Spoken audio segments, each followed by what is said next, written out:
Here's Art. Extraterrestrial radio, actually. Hey there, everybody. It's another Monday, and thus begins another week of Dark Matter. Great to be here, and I really mean that. It is great to be here. I've got good news and bad news. Let's cover the good news first, I think. Number one, we're doing ghost stories, and on Halloween we shall rename the show Spooky Matter, which I think is just great. Credit to Bell Gab. Now, in order to do this properly, I want a little bit of help, and here's the way it goes. I'm hoping that many of you, well, I know already that many of you have ghost stories, and I want good ones, scary ones. The word spooky implies just what I want, spooky. So, if you have a good ghost story, give me only a very brief summary of it, and include your phone number, and on Halloween night, as Spooky Matter commences, we may well call you. That's right. Sort of a roundabout approach, but it'll work. So, just give me a paragraph, sort of an outline of your ghost story, okay? And send it to artbell@artbell.com. Couldn't be easier. artbell@artbell.com.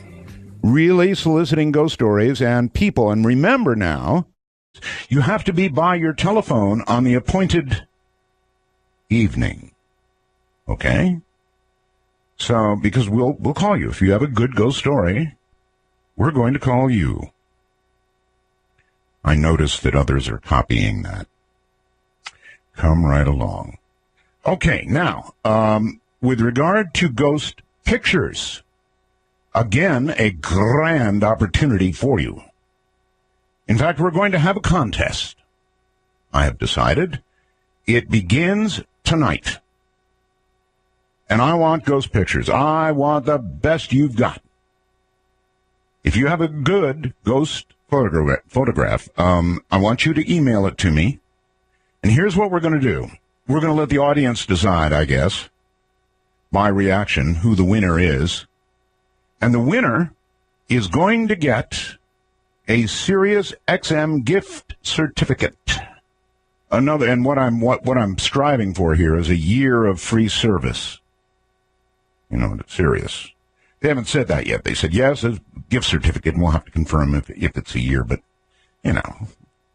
better be. Should be. I guess shouldn't say better be. Better be.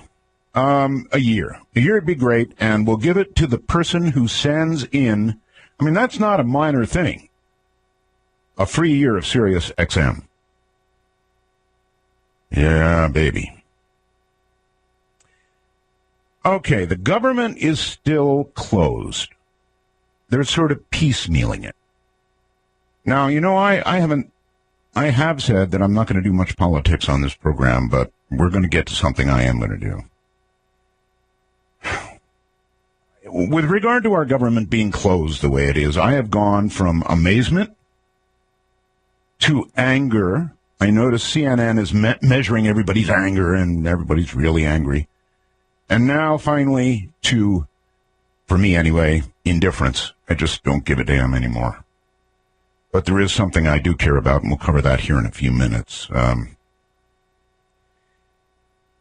I have a lot of reason for you to go to artbell.com tonight. I have two things that you should drag your tail end over there and look at, definitely. Both of them are excellent. One is a YouTube video, we've got it right up there, of Sasquatch. Now, listen to me. This Sasquatch, it claims that Sasquatch sings. I don't know about that, but Sasquatch definitely says brother. Definitely says brother. It's a video, and there purports to be video. I haven't seen much in the video, but the audio is pretty amazing. So if you want to hear Sasquatch at the very least and see where it was recorded, it's up at artbell.com right now. Also, this is pretty good stuff. Also, that was recorded, by the way, it's recent, October 7th. We also have a UFO video recorded, I believe, October 2nd in southeast Michigan. This is good stuff, folks.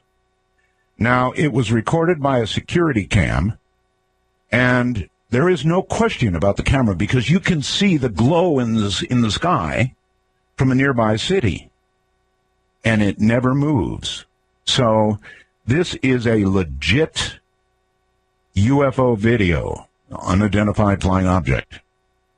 Now, you may not think much at first. It's slow to start, but you've got to watch the whole thing. This thing will kind of knock your socks off, I'm telling you. So we've got two things at artbell.com. Sasquatch and a UFO video. Both of them have gone up there tonight. And, of course, a lot of other new stuff as well. So get on your computer, get your browser, point it to artbell.com, and take a look. These are both worth going to look at. Don't forget ghost pictures. If you get them, let me see. Do I want them sent directly to me? No. If you get a ghost photograph and want to enter the contest with it, send it to webmaster@artbell.com. That way it goes directly to the man. Webmaster@artbell.com. That's Keith Rowland's address. He is doing artbell.com, did then, is now.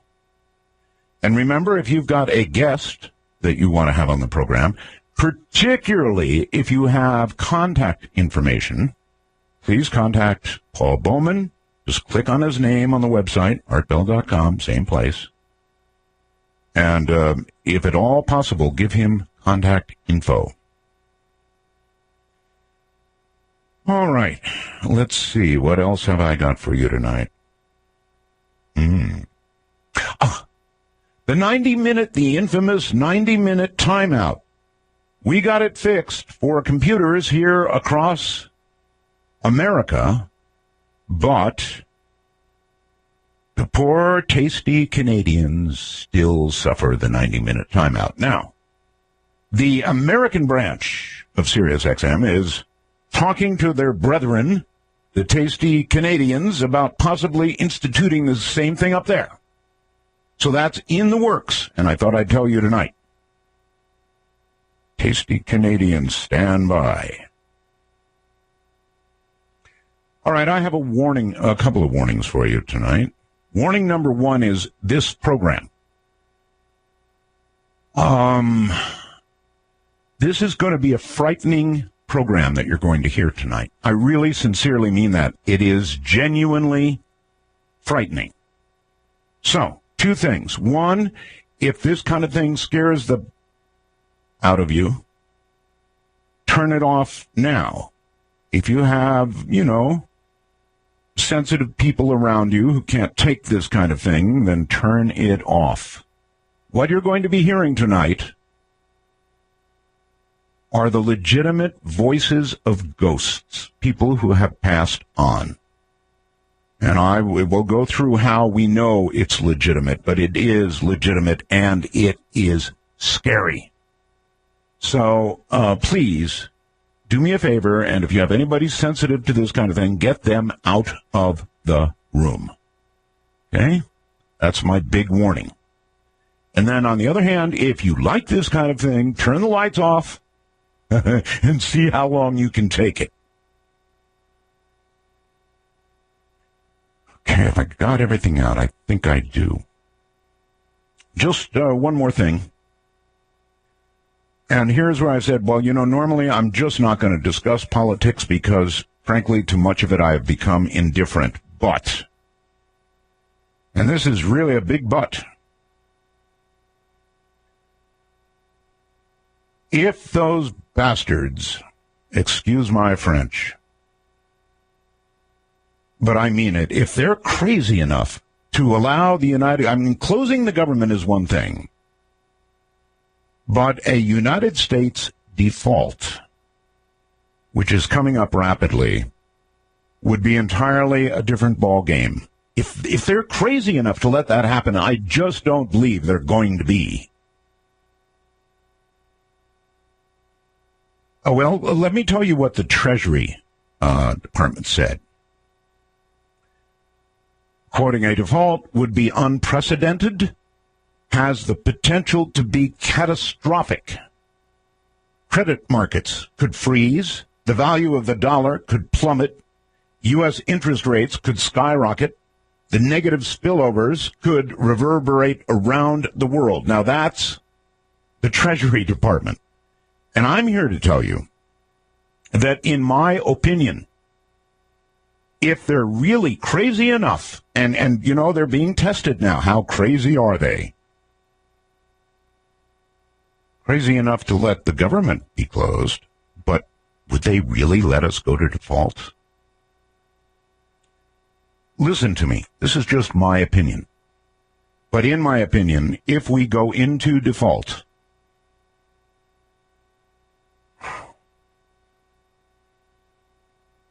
what happened in 2008 would be child's play. I'm serious. Child's play.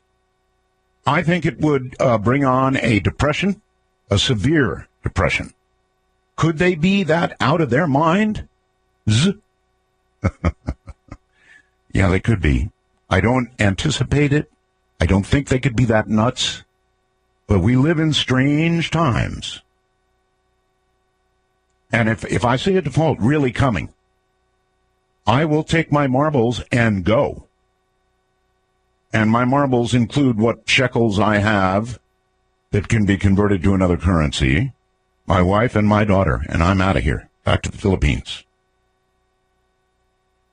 Because what would follow would be horrible. And I'm serving this up to you this way because I want you to watch too. And protect yourself, protect your family with whatever you can do. A default would be a whole different ballgame. A default means the United States simply defaults on payments. Markets all around the world would crash. Anyway, I don't want to dwell on it. And if I do have to do that, why, I'm sure that Sirius XM can, I've got the ability to do a show from the Philippines. I would hope I wouldn't have to do that. So anyway, I wanted to cover that with you. I know it sounds crazy, but look into it. And we're going to look into a guest on the subject of what would come with a default. As I said, I don't dwell on politics, but this is it's of such a very serious nature that I thought I'd bring it up. All right. On with the show, as it says.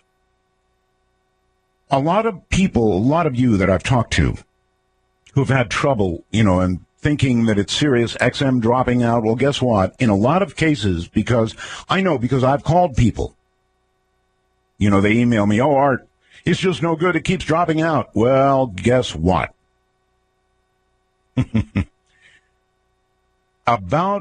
Better than 50% of the time, it's turned out that the reason people are having dropouts is because their internet is too weak. Their Wi-Fi signal is too weak. And so you get dropouts. It's dependent on that Wi-Fi signal, right? Well, if you would like to boost your Wi-Fi signal, I've got it right here. The Super USB Wi-Fi Antenna 3. This thing kicks butt. It's like a little wand with a couple of suction cups on each end, a 15-foot cord. All the electronics, by the way, are in the wand. A 15-foot cord and a USB plug on the end. So all you do is plug this baby into your computer. You've got a 15-foot cord, suction cup it to a window. And when you check, you're going to be seeing Wi-Fi signals that are coming from far, far away. And you're going to go, oh, my goodness. And if you're lucky, you can lock onto one of them. Now, if you're a trucker, there isn't anything better in the world. You pull into a truck stop or something, suction cup it to the window, put it to your computer, And you'll be seeing Wi-Fi signals emanating from all over the place, coffee houses and who knows who, houses and businesses, and you're going to be in business for Wi-Fi. And, of course, if you just have a weak Wi-Fi signal, this is going to lock you in. So, what can I tell you? It is $99.95, and it's worth every penny. Call C. Crane right now and get one on the way. The number is 800-522-8863. Once again, and operators are sitting around right now waiting for you to call. Trust me on this, as everything I sell from C. Crane, it's good stuff. 800-522-8863, the C. Crane Company. I'm Art Bell. He's one of the founding members, as you know, and key spokesperson of the GIS.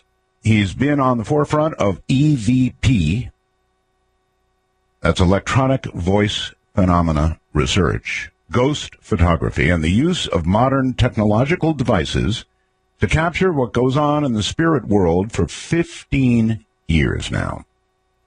He's done this by being on a number of TV shows, documentaries, and lectures.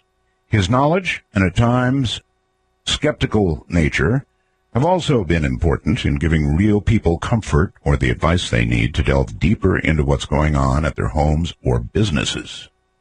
But most of all, he's done this being a sought-after guest, by being a sought-after guest with his radio partner, Barbara Macbeth. And that's been for 14 years. His perseverance to challenge what we know about the spirit world and people's mindset has made him a pioneer in ghost investigating. People have changed their perception of what is real, ghosts, from the GIS core beliefs. They're just people. His research with Chunga, he's our second guest, Jimmy Chunga, has brought forth new concepts and ideas of what could be possible. Chunga and Brendan have been working together to bring this research to the public for 14 years. We've never heard from Jimmy Chunga, birth name Brett Smith. He's been conducting paranormal investigations all over the globe for the past 22 years and has become one of the nation's leading paranormal experts. We should have heard from him already. He's sensitive and uses this strange ability to aid in his paranormal research. Chunga performs almost all of his investigations with two of the country's most veteran and, frankly, skeptical investigators. First is Brendan Cook, an EVP expert, longtime partner of Chunga's in the Ghost Investigator Society. The second is Ben Hansen, the star of Fact or Faked on the Sci-Fi Network. Aha! Chunga was taught by these two experts to trust and believe in the technology of paranormal investigating, and in turn, Chunga taught them how to trust their own bodies and the instincts they feel. Somehow this odd matchup has produced incredible data in the world of the paranormal.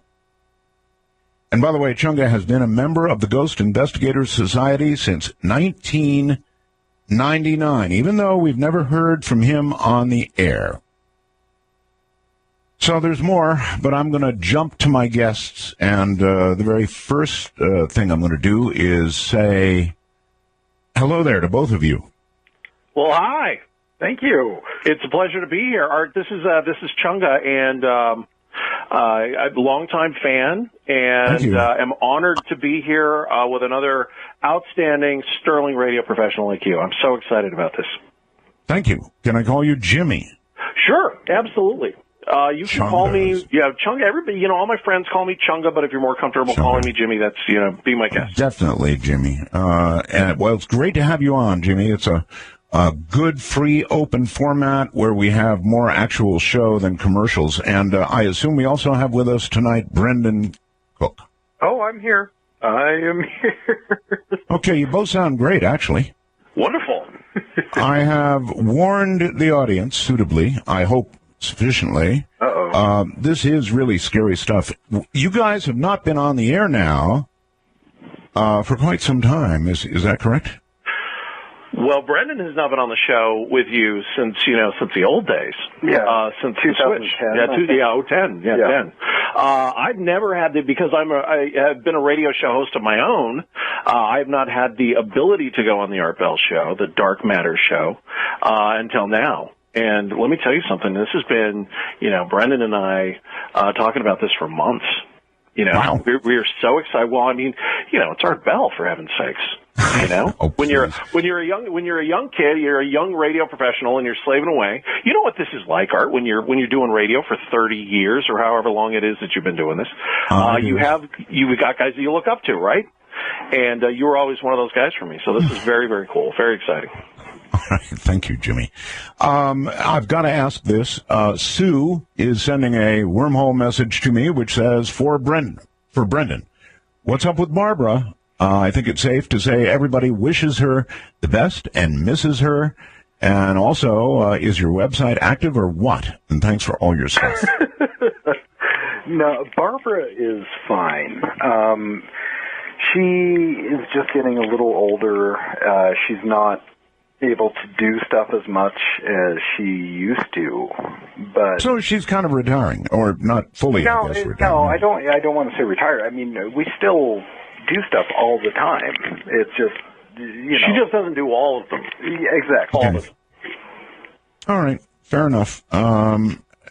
People obviously want to know, right? Yeah. All right, here's what I want to cover at the beginning of the program, and that is. These are going to be voices from, we believe, ghosts, dead people. Right. All right. Everybody wants to know, how are these recorded? Well, in the old days, I know that you all used standard tape machines, right? Yeah. You remember the old put it in and there was actually tape in there that went around? Yeah. Okay. And you would take these to places that are allegedly haunted, old buildings, graveyards. I guess you would have a long list, right? Yeah. Hospitals, factories, old historical locations, sure. Okay. And these locations yield more of these electronic voices than normal locations, or do you go there for just effect? No, well, it's not so much for effect. It's more that's where we're called. And I don't know if that's because people think that is haunted because it's old, or the question is what you all think. In other words, do you think these locations are more likely to give you something than, somebody's happy little household with 3 kids? Oh, no. A new home can be, a new location, a recently built building can be every bit as haunted as an old historical location. Easily. Okay. All right. Very, very interesting. Now, in the past, I've been able to say, look, you guys, including at that time, Barbara, don't make money from this. It's an important point. And that always in the past was the case. Is it still the case that your organization is not in this for the money? Never. I mean, we've never done this for money. We still haven't written a book. I mean, we brought this up in the past. There are so many publishers that have asked us to write a book about it, and we just say no. Remember, guys, we're on Sirius XM, 27 million subscribers. A lot of new listeners are listening right now, so I've got to cover a lot of the basics with you. And this is very important, that you're not, gleaning in the bucks from this, shoveling in the money. No. Now, in the interest of fairness, though, Art, we do have to tell you that sometimes lectures or paranormal events that we're a part of take place where people do pay to go. they do, they do buy a ticket, but when you take a look at renting a facility, or sometimes you have to pay to have access to a location, and then sometimes those locations aren't in a safe part of town. For example, you have to hire security to secure the parking lot and so on and so forth. So sometimes you do incur expenses, and those expenses, obviously, we can't front everything. So some of that cost is passed on from time to time, but there is no one in the GIS that is, and this is one of those things that just infuriates me. It drives Barbara crazy. It drives Brendan crazy, is when people teach classes and then offer up some sort of a diploma system or a certification system. There is, if you're out there and you're listening now, I want to ball up my fist and I want to punch you right in the butt cheek for trying to do such a thing. Because to me, there is nothing more fraudulent than trying to sell a certification in paranormal investigation for money. It's kind of laughable anyway. I mean, if you had a certificate that said you were a certified paranormal investigator, I don't know what it means. It means you're a hack, is what it means. It means you got the certification from a hack. It means you're a hack. You're a hack. Okay. Yeah, I'm kind of with you there. So that part's important. You're not going to get rich at a paranormal conference here or there. And in fact, probably most of the money to go and buy equipment and go to locations and investigate, I would imagine, comes out of your own pockets. Oh, absolutely. Absolutely, yeah. Yeah, I mean, there has been, and I'm serious, thousands of dollars that we have spent. I mean, all of us. I totally believe you. Yeah, that is just, we work day jobs to do this. Or we make Barbara buy it. Yeah. Poor Barbara. All right. And now, a number of years ago, I remember urging you to switch from tape recorders to a more modern version of some kind of digital recorder. Right. And you did that. And was there any effect? Did you get fewer? Because there's a great argument in the EVP world about this, whether tape is better than digital. And we did. We got better, much better voice. Audio? Better audio? Yeah, when we switched to digital. When we completely went away from all the magnetic stuff. And we didn't think it was going to work. I remember the conversation. Yeah. We did not think it was going to work. We thought you were crazy. My question is, why did it work? We don't know. Right. That's one of the hardest things as a paranormal investigator, and I'm sure, doing the show as long as you've done this, it seems to me that the more answers you find, the more questions you have. And, sure, we found that digital technology works well. You can actually record EVPs on your cell phone, your smartphone. Why? We don't know. I've got video of light anomalies flying into recording devices, floating into recording devices at the same time you capture an EVP. I do. Wait, stop. You do? Yeah. You have that video? I don't know that we have it for this week. This is like when a girl comes to your house, Art. We've got to save some stuff. So the next time you have us on, we can make sure you have access to that. But you can do that because believe me, I've got a website that would be jumping all around right now if you were sending that to the website. Absolutely. I have. We have the GIS have video, visual evidence, data of light orbs, light anomalies, whatever you want to call them. Everybody calls them. It's all the same thing. Everybody has different names for them.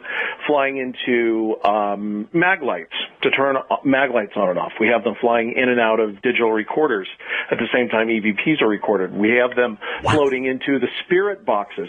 There's a lot of controversy about these spirit boxes, these SB7 spirit boxes, and whether or not, this is where Brendan and we've had some heated discussions about this, because Brendan has always been of the opinion that, this is nothing more than just radio audio coming through a speaker and people using the power of suggestion, which is admittedly very, very strong, to generate their own opinions about what it is that they're hearing. What is a spirit box, please? Oh, the SB7 spirit box is the next generation in EVP technology. And there are probably a lot of people that are listening now that are very, and justifiably so, very skeptical of the data that they get out of the it's called an SB7 spirit box. And what it is, it's kind of a two-stage thing. It does a couple of things. It pumps EM energy out into the atmosphere, and it's a radio scanner. So you'll scan radio frequencies at one radio frequency for every fourth of a second. So 1 second, in the amount of time it takes you, one Mississippi, you have scanned 4 radio frequencies. And you can actually speed it up and slow it down. And what has happened is it's generating EM energy and generating white noise. Spirits have found a way to communicate through the spirit box. And to slow down, I want to ask you a question. Sure. You said it emanates electromagnetic energy. Yes. Now, are you saying the scanner transmits the EM? The unit itself, it pumps out electromagnetic energy. Yeah. This is kind of along the same lines of the Spiricom that we played.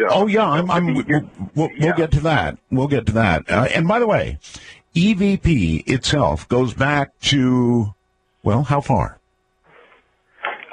It goes back to Gregorian monks. I heard that Alexander Graham did some EVP stuff.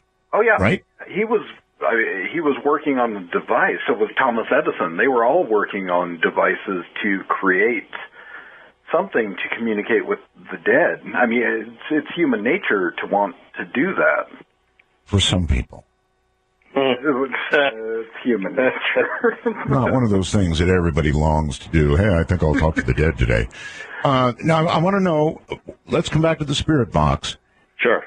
A scanner itself might emanate a little bit of electronic or EMP of some sort.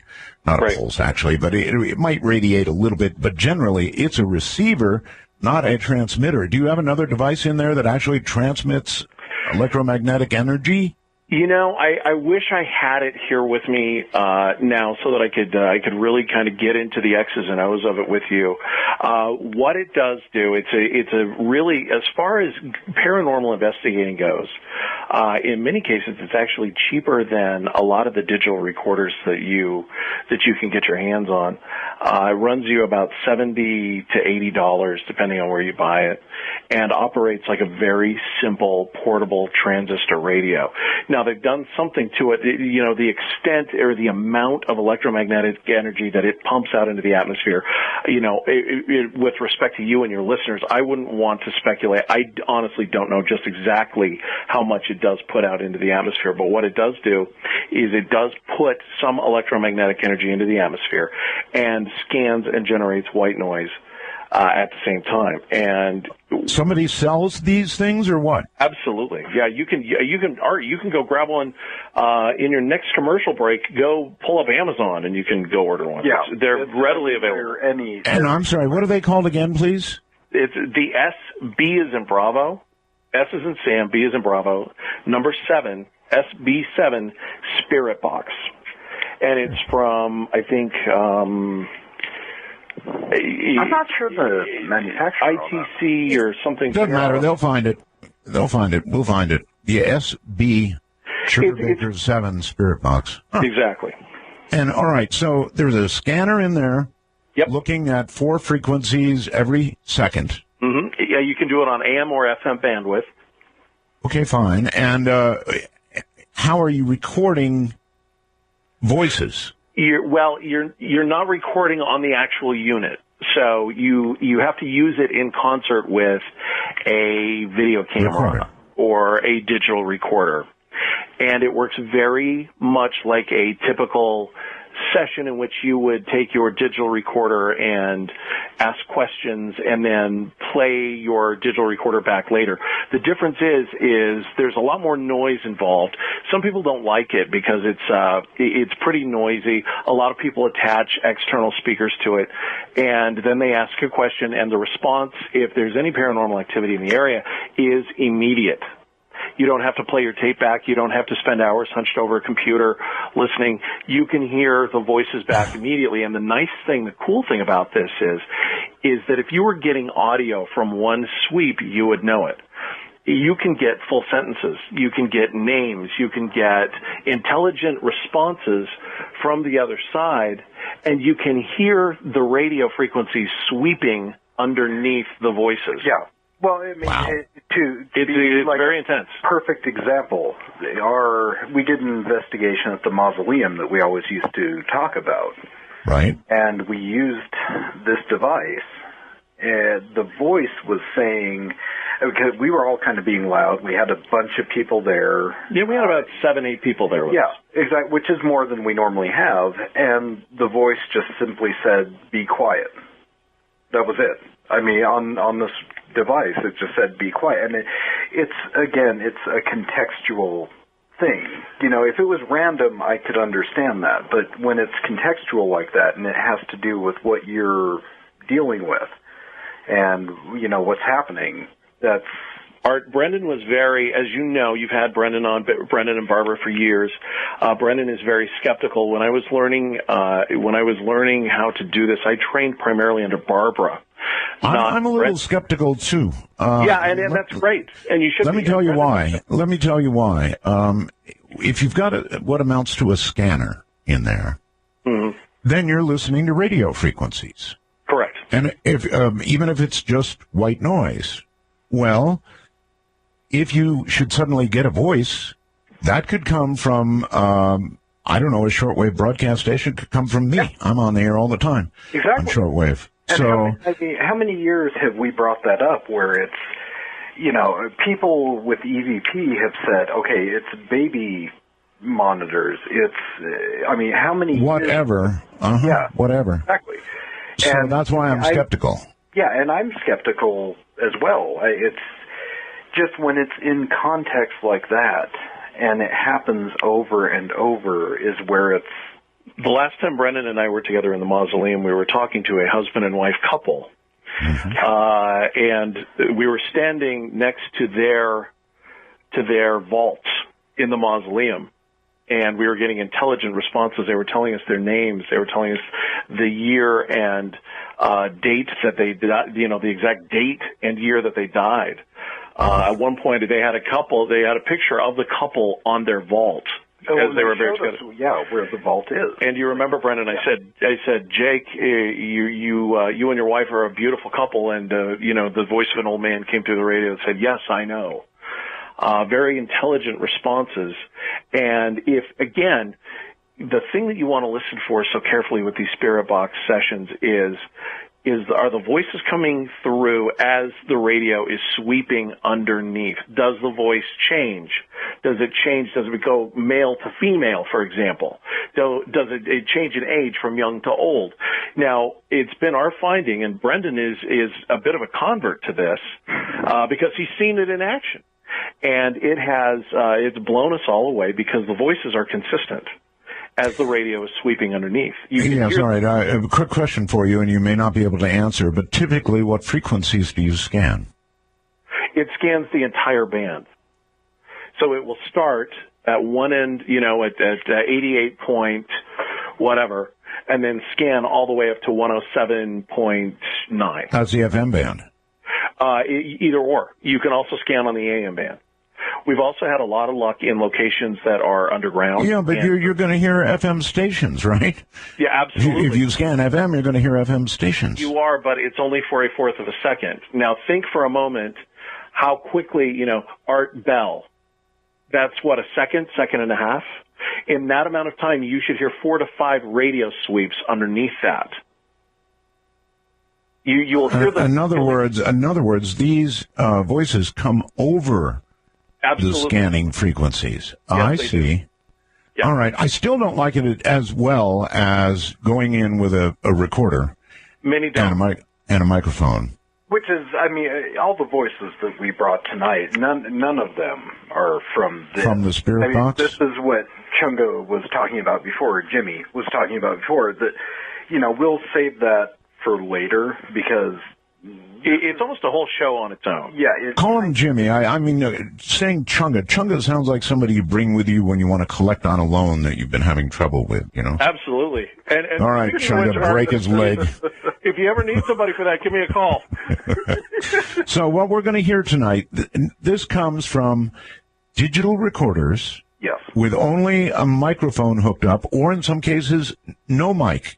Have you experimented both ways? Well, yeah, and actually, some of the ones that you're going to hear are not even from digital. I mean, they are from real old analog. Like, yeah. No, Really? they're not even analog. They're reel-to-reel recorders. Yeah. I mean, they're that bad. Yeah, I know you guys have been doing this a long time. Yeah. I guess here comes a question. Well, you know what? I have to take a break. You guys relax for a moment, and we'll be right back to you. We're going to be playing it, and it is interesting, I must say.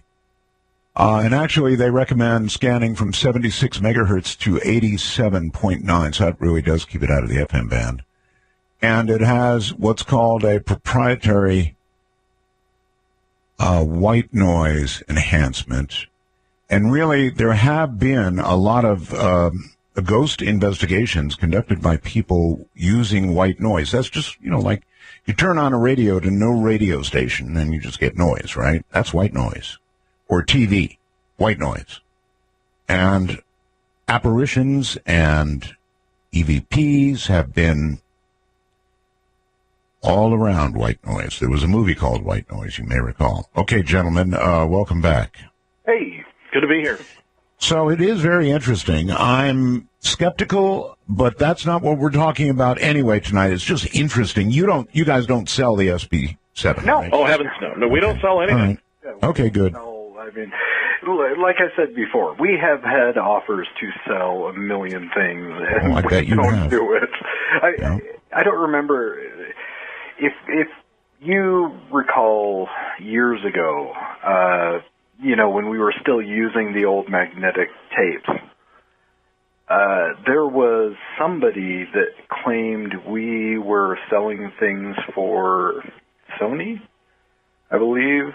There was like a product endorsement. Yeah, exactly. We were. Yeah. We were. You may have mentioned that you were using a Sony. I asked you what you were using. That's what it was. Yeah, and people were saying, is this what you're selling? So, I mean, people are always going to be skeptical about this. I know. I'm not skeptical. It's why you've been on the air with me for years.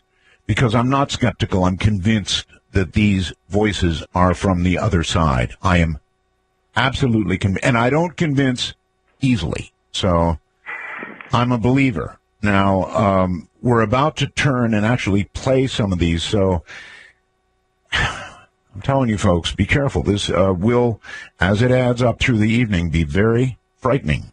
I think, for me, hearing voices from the dead is genuinely, profoundly frightening. It actually frightens me. Now, you guys can give me your take on it.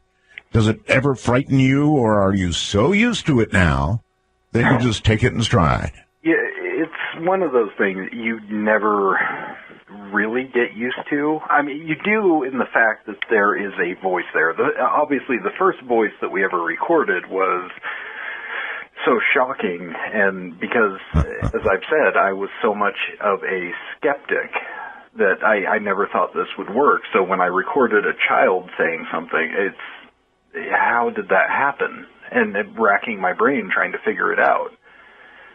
So you never really get used to it, but at the same time, it's kind of, okay, there's going to be something there at some point. So hearing a child's voice is particularly upsetting, actually. Yeah, the children are, I don't want to say horrible, but they are. Oh, no, I think they're horrible. I don't think they're kids. Yeah, it's another thing where Brendan and I kind of go back and forth. Seriously? No. What do you think they are? Well, in order to believe, in order to believe that you are getting a voice from the other side, you kind of have to believe in a higher power, correct? I mean, that's, yes. In order to believe in the relevance of that, then you would have to believe in God or some sort of higher deity. Okay. Well, it's hard for me to come to grips or get my arms around the fact that if you've got some all-knowing, all-loving, omnipresent, benevolent entity, that entity would then, that God, that deity, whatever you want to call it, would then allow an innocent, harmless child to wander lost as a spirit on earth. I am so with you. I really struggle with that, and I'm really I'm terrified of children's voices. I'm legitimate. I get scared when we capture them because I think it's something else. People, by their very nature, it's human nature to want to help the defenseless. It's human nature to root for the underdog. It's human nature to want to engage with someone in need. So if there's someone that wants to deliver harm or bad energy or hurt onto somebody that is living, what better way than to get their guard down? What better way than to put them in a different frame of mind and change them from a defensive nature to a position of I'm here to help you. Sure. And here's another question for you, if you don't mind. Sure. Obviously, tonight, as people hear these voices, some of them, very few, are happy. Many are not happy. Many are hard to understand in terms of, what they're saying. In other words, as people listen to these, they're trying to discern what is the nature of the other side? What's it like after you die? And some of these that they're going to hear are not helpful in feeling warm and fuzzy about when that time comes. Yeah. No, and you're absolutely correct. I mean, the other side, and doing this for as many years as we have, we got into this trying to figure out what the other side was. Of course, that's the ultimate question, right? And this hasn't helped, which is sad. I would even argue that we actually know less now than we did before. We're more confused now.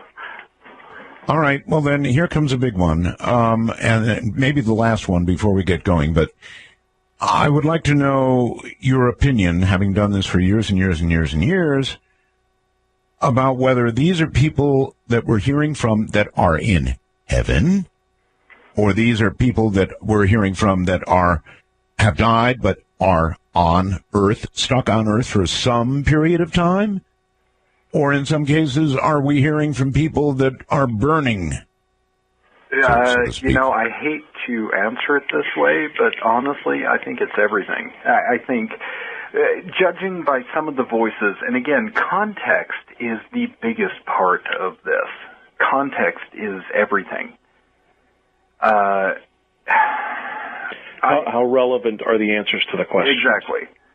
And I would say that we have a little bit of we've recorded voices from everything. And how we do this, I'm not sure how it works, but I do believe we have recorded voices from hell. I believe we have recorded voices from people that have been stuck here.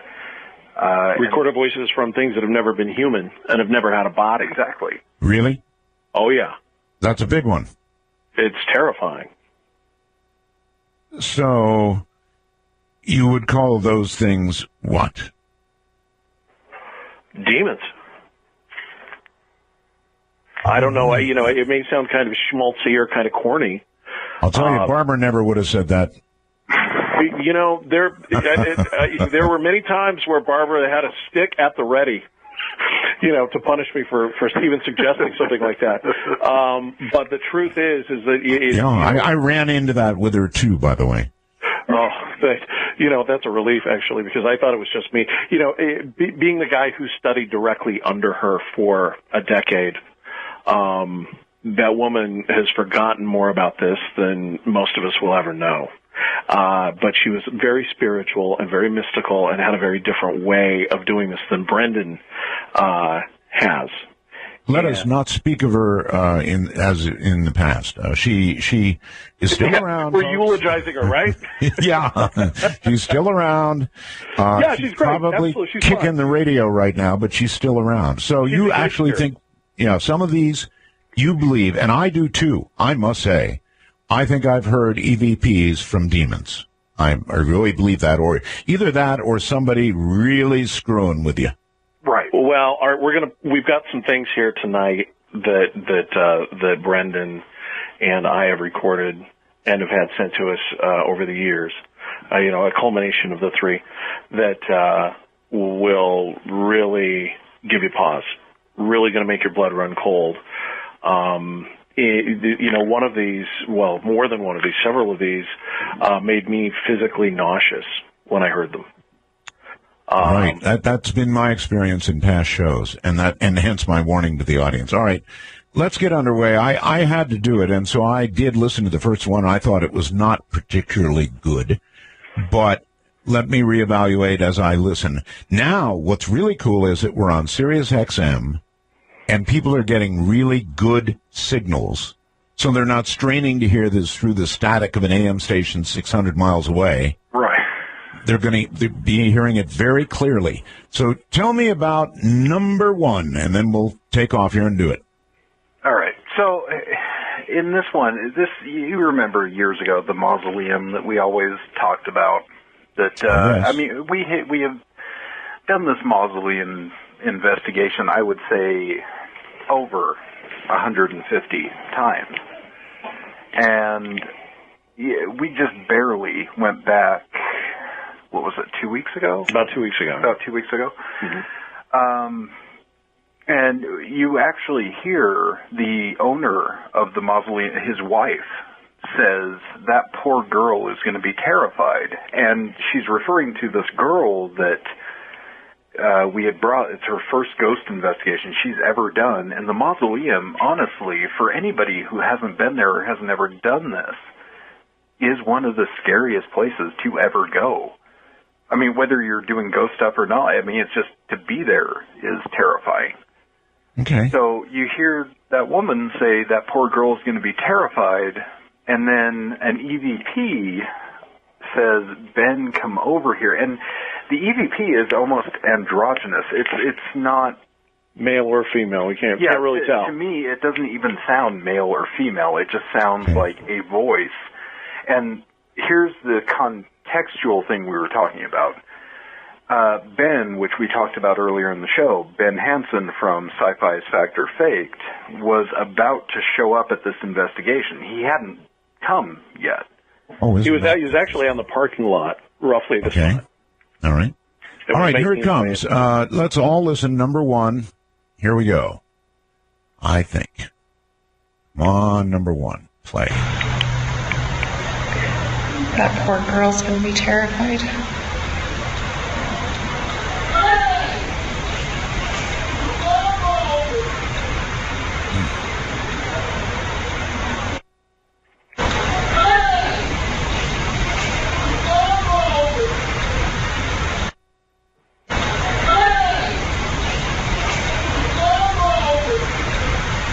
All right, I take it back. It was pretty clear to me. Ben, come over here, I think. Ben, come over here is what it sounds like. Now, you serve these up as we go on here, so everybody knows. It's being repeated 3 times. And I think you increase the audio in the third version, or how does that work? Well, in the last 2, we will amplify it, but that's about it. So what we do is we play everything in context with the investigator speaking if there's one, or whoever, just so you kind of understand what's going on at the time. All right, one other thing. When you're on site, in the mausoleum or anywhere else, you are extra careful about who's around so you don't pick up a random voice. Am I correct? Oh, yeah. I mean, we control everything that we do. We talked about this, I think, I don't know, it was easily years ago where we were doing the mausoleum and you would ask the same question and we said, we make sure to lock the place. We actually hired police at one point to come out and make sure that nobody else is around. All right, here it is one more time. Everybody listen carefully. The part that is the voice from elsewhere is Ben, come over here, and it's pretty clear. That poor girl's going to be terrified.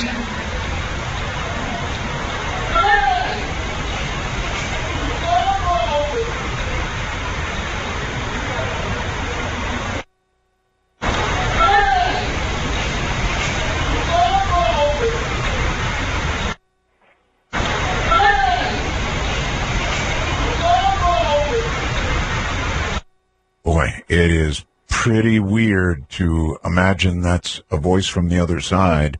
And it was pretty loud, too. And also it had a kind of a hollow sound like you would imagine an audio would have in a mausoleum. It does. There's a bit of an echo. Here's the other thing. You know, we talked about the spirit box and all that earlier. Right. That mausoleum is completely encased in marble. You don't get radio reception in there at all. I know, but the hollow sound that we heard would suggest that it was actual audio Exactly. as opposed to something sent straight to a recorder. Exactly, and I wasn't so much referring to the spirit box as I was to a lot of people's complaints with EVP is that these are radio transmissions that you're picking up. You are not. No, I don't. I don't see that. That's why I'm much more interested in the recorders that have absolutely nothing on them, and then have this on them, than I am in the spirit box. It's something I'd like to investigate, but higher doubts than what we're doing here. This is awesome. Right. You guys are pretty sure. I mean, really, you're sure nobody said that? Oh, yeah. We're absolutely. You know, here's the hardest thing, Art. The only thing that you have to go by with something like this is us and our credibility and telling you that, you know, no.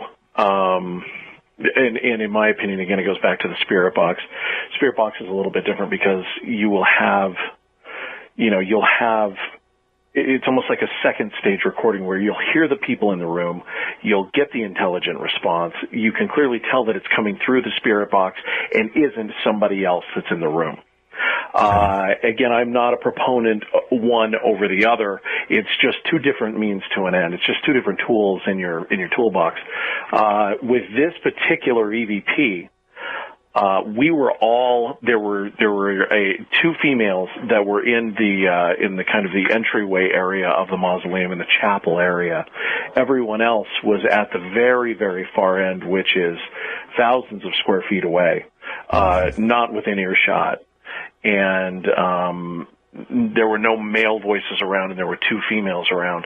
The only way to give you more context at that point is to play longer clips so that you can hear the audio of the people walking up the stairs, walking into the room, having a conversation. You know what I mean? Yes, this needs to be said. These EVPs, folks, are found by taking the recorder to the mausoleum or wherever you take it, and then going home and listening very carefully to hours of tape, hour upon hour upon hour of investigation to find the EVPs. The spirit box, on the other hand, is designed to give you immediate feedback, which is scary as hell. If you get a contemporary comment thrown back at you, from having asked some sort of question, that's really frightening. So I'm not going to the spirit box right now. I'm doubtful of the spirit box. I'm skeptical. It's one thing when you think you may be getting a radio frequency, but when you have, the last investigation Brendan and I were on, we were with a reporter from a TV station here that wanted to cover this.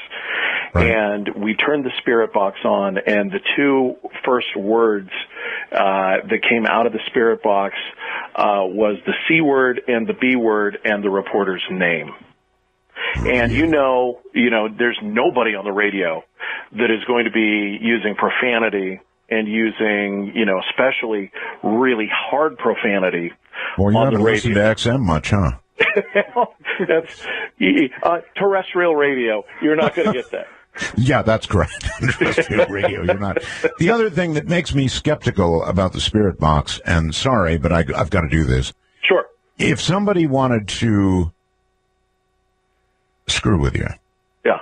I mean, all you need is a little transmitter in the right range, and it would be so easy. Oh, yeah. So easy. Yeah. But the way these recordings are done, I understand why go to the spirit box. If you're in a legitimate investigation, of course you're going to want contemporary responses. But what I like about what we're hearing tonight is that there's no possibility of any of that. Right, exactly. Yeah, they're hard to get. EVPs are hard to get. You got to go home. You got to listen to hours and hours and hours of stuff to get it. Jimmy said, I mean, it's tedious. It is so tedious. And that's why I get it. Include any of the Spirit Box stuff, because the Spirit Box is simply a tool. That's it. No, I get it. And it would be the next logical place to go for you investigators. But when you present something to a national audience, or international audience, actually, like now, trust me, what you're playing for them is much more credible, is the word. Let's go to number 2. All right, so number 2. Now, Brendan, this was the Boston funeral home that we did. This was a couple of years ago. Yeah. And you're going to hear Brendan's voice. You're going to hear him. And Brendan's going to say, can you guys tell me what you like to do where you are, something to that effect. He says, can you guys tell me what you like to do where you are? Asks a question. And again, you're going to go back to the child EVP, which, it stops my heart every time we capture one of these. The child says, I need you. You need to hide me. Really? Now, nobody heard this at the time, obviously. And again, this is a funeral home, like in the middle of the night. There's no kids. I hear you. All right, here comes number 2. Can you guys tell me what you like to do where you are?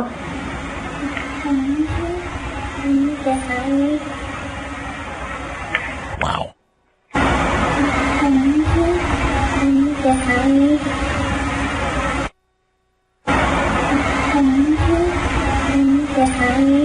Okay, that's clearly a child. No question about it, a child. And you're saying that he says, I need you, you need to hide me. Well, and we should probably talk about this. All right, let's talk in one moment. I want to do it once more. I want people really to hear this, okay? Yeah. Then we'll talk about it. Here we go. Can you guys tell me what you like to do where you are?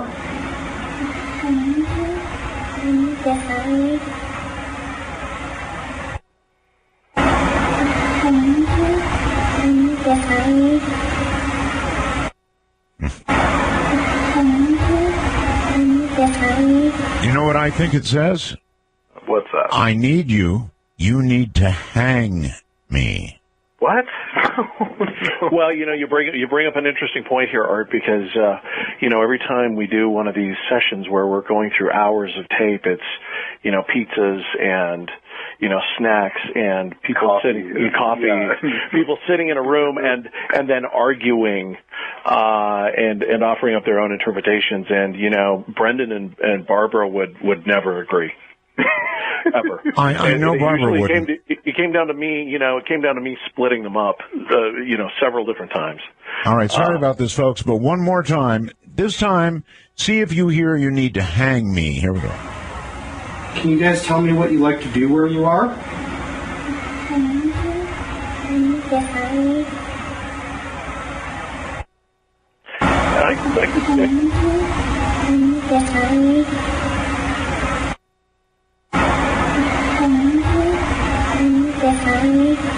I'm sorry, guys. That's what I'm hearing. Again, interpretive, I can hear that as well. Yeah. It's all about context again. Well, it's not even so much that. It's what I was saying before. This is subjective. What I was trying to get to before is these are subjective. When we tell you what these are about to say, it's human nature. You're going to listen for that. It's the Rorschach test. The power of suggestion again. Well, one thing's for darn sure, that's a child. Yeah, exactly. And that's the key point. We would love to know nothing more than what exactly that voice is saying, but the key is there's a child's voice there that shouldn't be there. It shouldn't exist. It's in the middle of a mausoleum, right? No, that was a... No, I'm sorry. Yeah, that was in a Boston funeral home. Okay. Good. But still, a Boston funeral home. Probably late at night, I imagine. Good. But yeah, it's not exactly the ball crawl at McDonald's, Oh, you can talk light about that. All right, hang loose, guys. We're going to take a break here. Thanks for having us. You're very welcome. I know that this is easier for you, but it scares me. We're going to move on now to number 3. And where was this done? Okay, so this was at the same Boston funeral home. It was that same night, but it was hours later. And you remember the last voice was a kid. I do. Okay, here's the thing that scares me, and this is where Jimmy and I think we talk about this quite a bit on, are these actually kids, or are they demons, or are they trying to pretend they're kids? Because you're going to hear me ask, can you describe what it's like where you're at? Which is a common question that I ask, because that's why we're doing this. I mean, we're trying to find out what's there. What's the nature of the other side. Of course. So, can you describe what it's like where you're at? And then this child says, I saw something move. There might be monsters over there. Which is sad. Can you describe what it's like where you're at? I saw something move. There might be monsters. Wow. I saw something move. There might be monsters. I saw something move. There might be monsters. Okay, the first part where the child says, I saw something move, that's kind of hard to hear. Yeah, it's a little tough. That part is, I mean, that's, again, this goes back to what we said. It's a consensus between everybody that listens to this, 100 times and says, okay, that's what it says. But the last part is very clear. And it also, I'm sorry to say, really does sound like something a child would say. There might be monsters over there. Exactly. And in the context, is that not the most disturbing thing that you have? It's very disturbing. Yes. Because that is what a child would say. Yeah. And you're sure. And you swear on a stack of Bibles there was no child anywhere near this recording. In a funeral home. In the middle of the night. In Boston. Yeah. No. There was no. All right.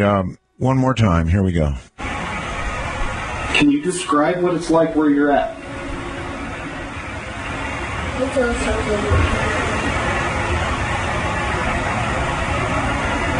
There might be monsters. I saw something move. There might be monsters. I saw something move. There might be monsters. Man, that's really clear. That's too clear. I want to say wrong. And like Jimmy brought up earlier, it's one of those things where we did this to get answers, and we've ended up I understand. I understand. I just don't know what answers we're getting, and I don't know if I like them. First of all, by number, I don't think that many children die compared to adults to justify the percentage of child EVPs you get. What do you think? And that's the thing. Well, what you think about child mortality through history in America. Child mortality is not what it used to be, but back in the 16, 17, 1800s. Here on this continent, child mortality was considerably higher. Just because we're hearing a child's voice doesn't mean it's, of a recently deceased child. It could be, that child could be, could have died hundreds of years ago. It's true. The ghost phenomena, gentlemen, is it local? I ask this because what we're hearing, obviously, is English. One would imagine that, children and adults are dying all over the world. You don't have to imagine that. You know that. So we're not hearing French, German, Spanish, And here's Chinese. the thing. We're not simply because we're not putting it on the radio.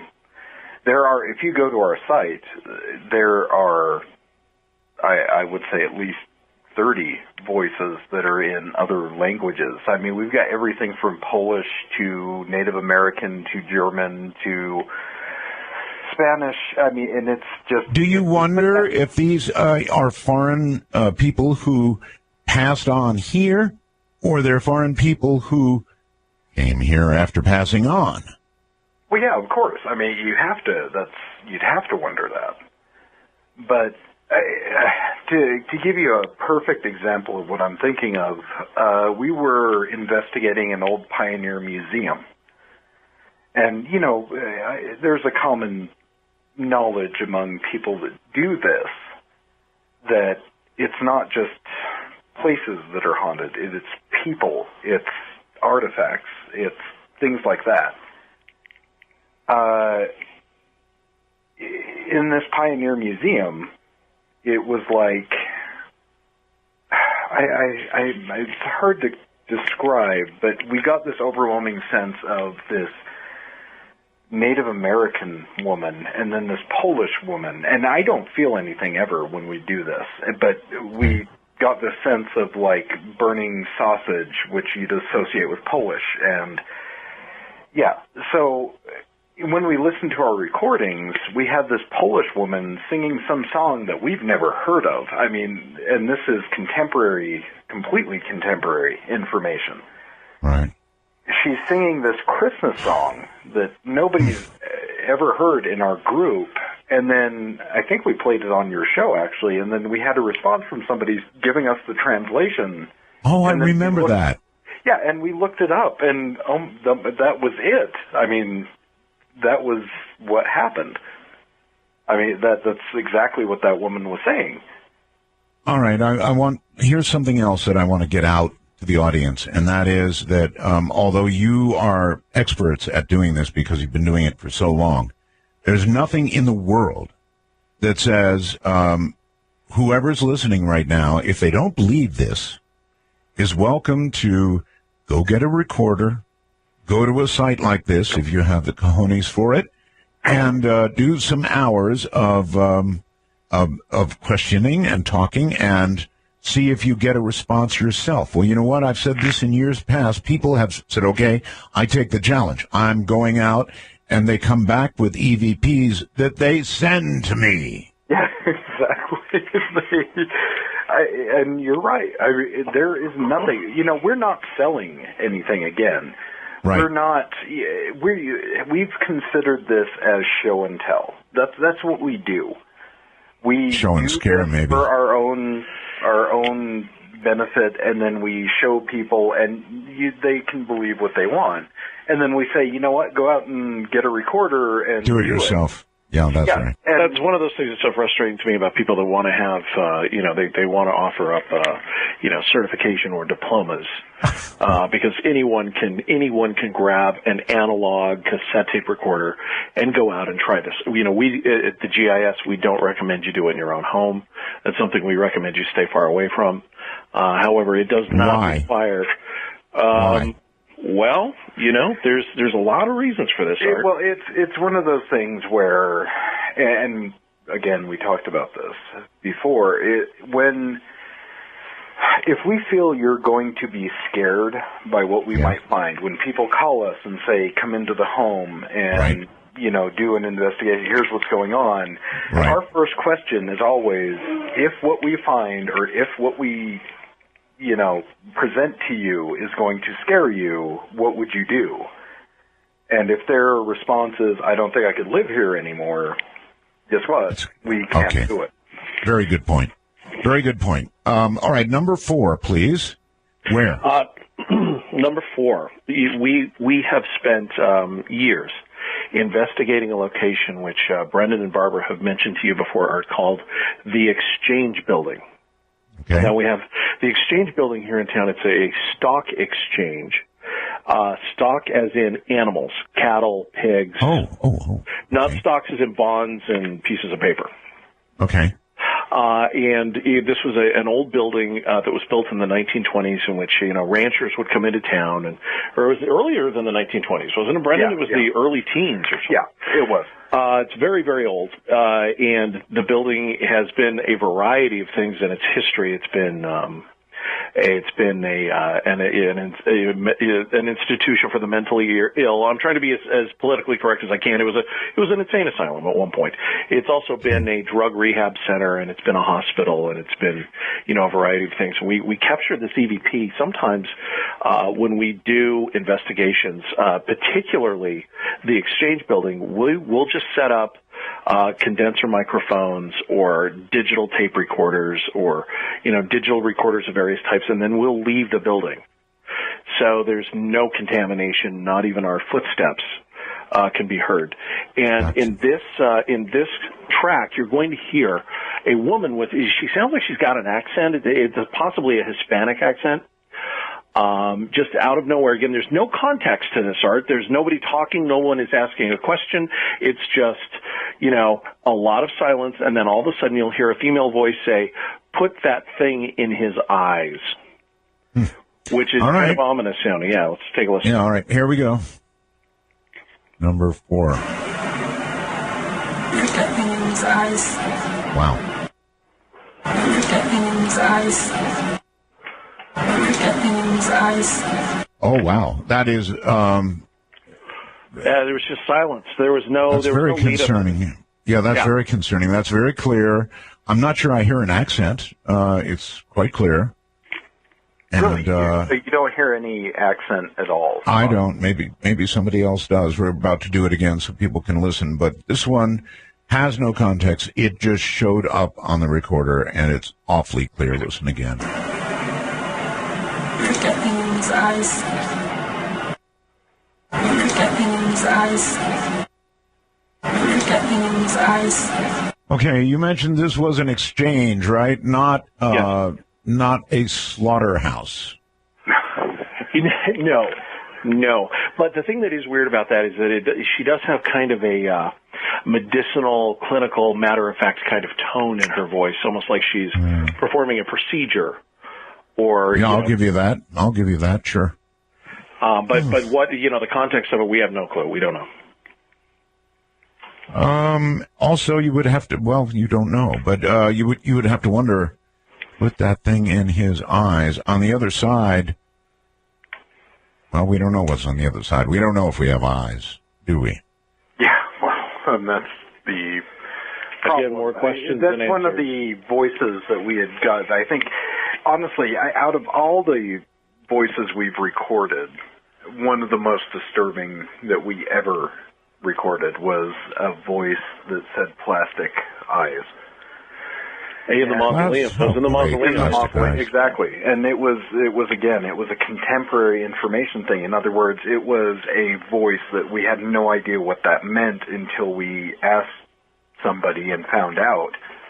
And, this voice says plastic eyes, and then we go to the mortician and ask, does plastic eyes mean anything to you? And he's like, yeah, well, we put plastic eyes in the bodies. I mean, really? That's something we would never have known. I didn't even know that. Is that standard practice? Apparently, we didn't know. Yeah. But after embalming, so that when you go to the viewing, so that the body retains its natural appearance. form. Yeah. All right. Onward we go. Number 5, please. Okay, so this one we're going to go out of the Exchange Building, and we're going now into a private residence that we actually did just about a month ago. Right. And there was, I don't want to say demonic, but that's kind of what it was. I mean, we had a lot. You got to remember, Art, Brendan is the skeptic. He'll tell all of your millions of listeners that, that he doesn't feel a thing. But as somebody that's empathic and somebody that works with him all the time, he feels things regularly. This was a very dark house. Still is a very dark house. This poor family, I'm reluctant to even talk about it, has been chased to 3 different homes. over the past 10 years, and whatever this thing is keeps following them. And we're still investigating this. As we're talking to you now, an investigation is ongoing with this poor family. Did they invite you specifically? Oh, yeah. They didn't even invite us. They begged. Us. And we kept telling them no, and they wouldn't let up because, typically, what we tell people is that when you're dealing with something that's demonic in nature or what is potentially demonic in nature that's never been human and all it wants to do is hurt, the fun times of ghost investigating are over. This is not something you mess with, you run. And that's all you do. You don't mess with it. You're telling me this family has moved 10 times? No, 3 times over 10 years.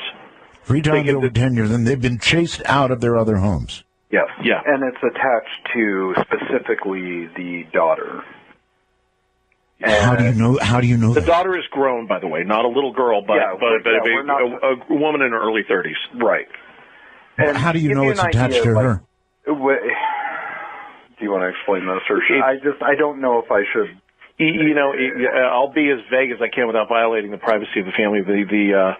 The father of the family suffered a violent death. Was found out on the street with a bullet in his head. Police ruled it a suicide. They don't feel it's a suicide. They said he had, no pun intended, he had some personal demons.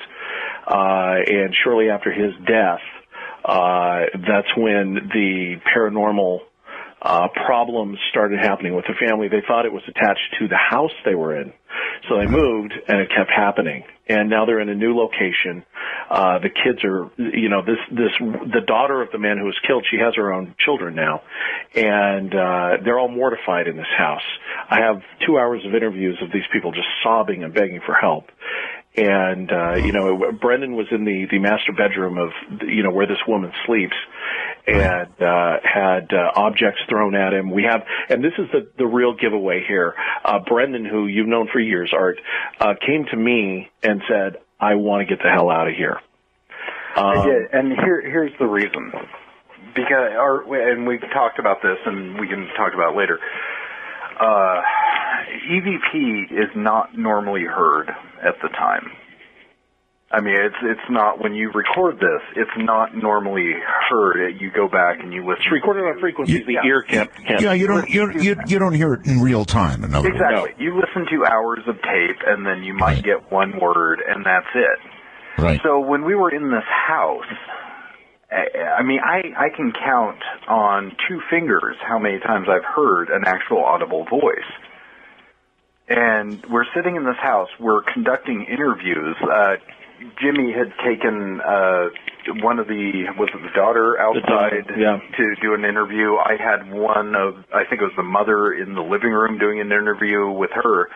And I'm doing the interview, and all of a sudden I just hear non serviam, which, I grew up Catholic, so I know what that means. That's Latin. I will not serve. Okay. Which that absolutely, you talk about hearing EVP in different languages. We become really terrified when you start hearing EVP in Latin, which is a dead language. Sure. People don't know it, especially in the United States. And, unless you're a devout Catholic, you don't really know much of it at all. And, when we've got this skeptic in our group that comes running to me and says, hey, we got to get the hell out of here because, and Brendan, the term for people who don't know, I will not serve was said by, what? I will not serve in Latin was said to our angel. Well, it was said by Satan. Well, yeah. Oh, yeah. Sorry. I was trying to lead you into that, Brendan. Brendan was ready for a smoke. Because he said, I'm done. Where's my Dunkin' Donuts? Let's play it. This is done in the private home you just heard about. Listen carefully. What you're going to hear is hate you. Is that correct, guys? Yeah. Oh, okay. Here it comes.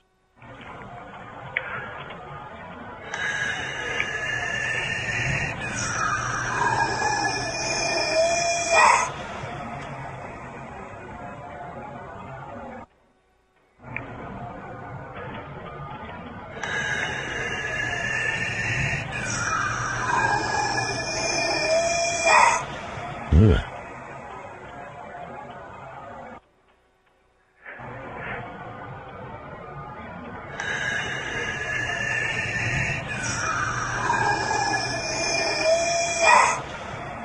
Oh, that is weird. My God, that's weird. Yeah, it's like really scary.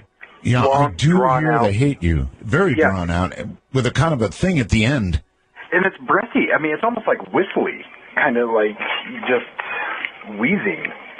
And if you listen carefully, you can sense, at least I sense, there is absolutely not one redeeming tone in that EVP. I mean, not one good. I hear nothing redeeming. It's nothing. just pure evil. Yeah. I'm hearing a little breakup on your phones that may be coming from who knows what. It's probably me moving around.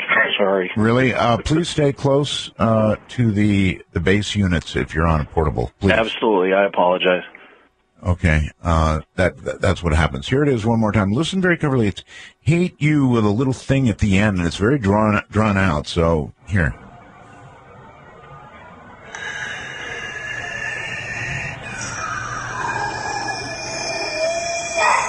Yuck. That's pretty grim. Here it is. Okay.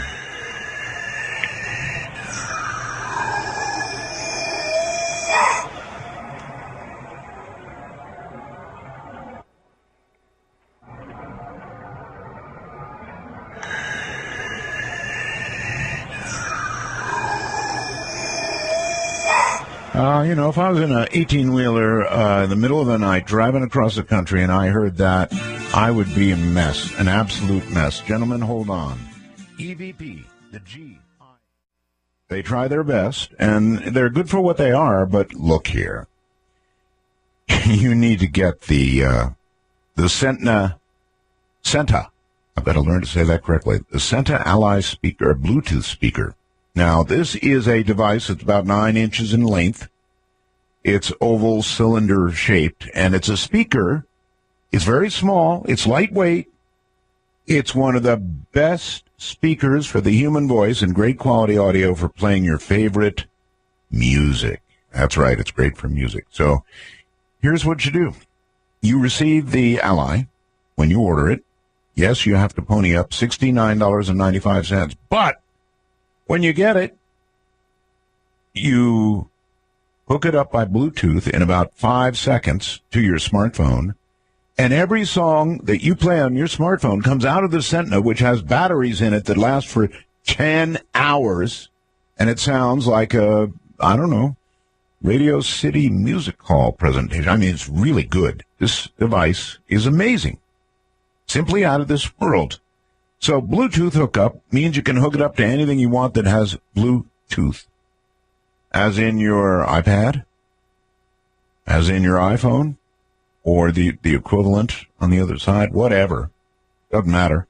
Includes an FM radio inside. It has all kinds of inputs and outputs. And it's $69.95. How do you get that kind of technology for that kind of money? I don't know. C. Crane does it, though. You can order one. Trust me, get one. Then everybody you show it to, all your friends will go, I want one. That's simple. You can order now. Operators are sitting around waiting. The number's 800-522-8863. That's 800-522-8863. And if you want to visit them online and actually see it, just go to ccrane.com. That's ccrane.com. Also available at amazon.com. All right, here come my guests again, Brendan Cook and Jimmy Chunga. Welcome back, gentlemen. We've got a lot of territory to cover, and I think we're up to number 6, right? We are, and this is one of the EVPs that we brought for you tonight, Art. That is, frankly, it's really disturbing. We've played this for people and had them cry. because it's just so disturbing. It comes from, we actually did not record this. And in fairness, we got to tell you, look, because it didn't come from us, its credibility is questioned by everyone in the GIS, simply because we didn't do it. We did not record this. However, it was sent to us by a family in Texas, who was being menaced, wanted our help, and was being menaced, had a little boy in the family that said there was something that was menacing him, hurting him, being mean to him, and attacking him in the middle of the night. Right. And the family wouldn't listen to him, and, as adults do, as we've all done, kind of dismissed this kid and said, no. Well, he wouldn't let up, and so the dad finally just said, okay, fine, I'm going to patronize this kid and just, placate him, give him what he wants. So he picks up his video camera and says, okay, give me a tour of your room. Show me around your room. Where does this thing come from? Sure. And you'll hear in this EVP, you'll hear this little boy that's being attacked by this evil entity saying, this is my baseball glove. This is, you'll hear him directing him around the room, and then you'll see, this is the TV, that's where he comes out of, and then the little boy sees movement on the TV that's off. You'll hear him, reference the movement on the TV, and then you'll hear the demon say, I am your worst enemy. I watch you while you sleep. Oh, God. All right, here we go. Okay. Hey, look, my baseball glove. No, my old one. The worst enemy. Watch you sleep. I just saw something move on the screen, Sean. But it's not there anymore. The worst enemy. Watch you sleep. I just saw something move on the screen. The worst enemy. Watch you sleep. I just saw something move on the screen. Ay. And, of course, the family can't hear it. And, the thing that really sticks with me is that horrible growl at the end. What do you mean the family can't hear it? What do you mean? They don't hear the demon speaking, as the little boy doesn't hear it, the dad doesn't hear it. Yeah, when this happened, I mean, it goes back to what we were saying about EVP. They're not hearing any of this. And then can you imagine what a shock that is to go back and hear it? And the little boy says, I saw something move on the screen, but it's not there anymore, as the EVP is coming in. Well, I don't like anything that says I watch you sleep. Yeah. Creepy. All right, one more time. Listen, everybody, very carefully. I'm your worst enemy. I watch you sleep. See if you can hear it. Hey, look, my baseball glove. No, my old one. The worst enemy. Watch you sleep. I just saw something move on the screen, Sean. But it's not there anymore. Listen to the growl. The worst enemy. Watch you sleep. I just saw something move on the screen. The worst enemy. Watch you sleep. I just saw something move on the screen. Oh, what's interesting about that is if that had been faked, the little boy would not have been speaking over the EVP. Very true. Right. Very true. Because he had no idea he was speaking over the EVP. Correct. And it's also the voice that you're hearing. It's been our experience. We've found that when you're dealing with things that have never been human, that have never inhabited a human body, that voice is very consistent with, that kind of timbre and tone is very consistent with other entities that we've recorded of, similar nature. Well, that which lended more credibility to it. Yeah, evil. All right, on to a cemetery. Yeah, and back to a kid's voice. Oh, great. Yeah, I know, right? And this is one of the aside from a couple of the voices we'll play tonight, this is one of the worst.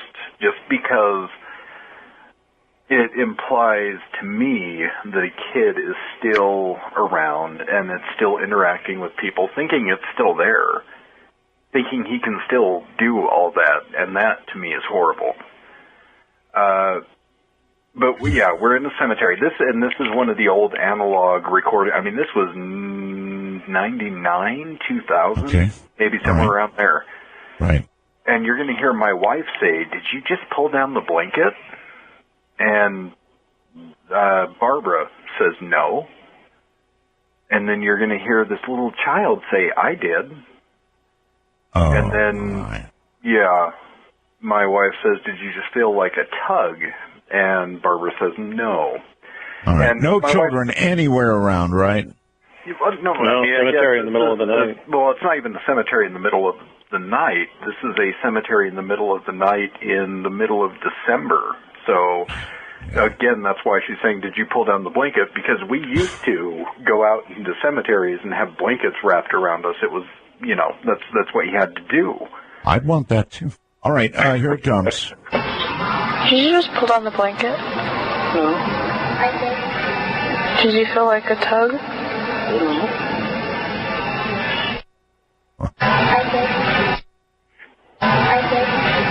I did is very, very clear. Very clear.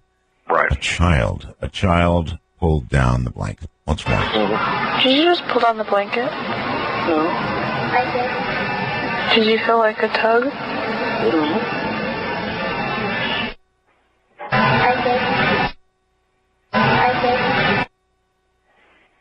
Too many children.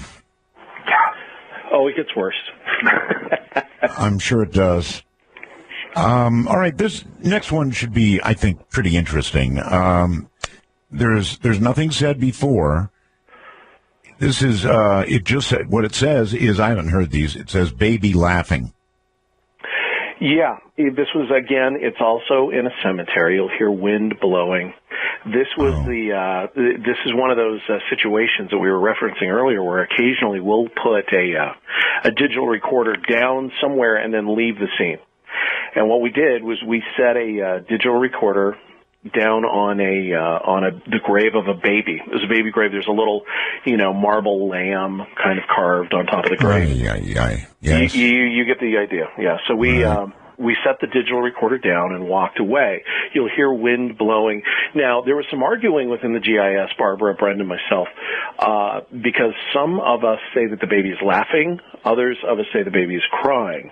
It's really subjective, and, I'm interested to see what you think about this. Well, there's a lot of mothers out there. They should know. Here it comes.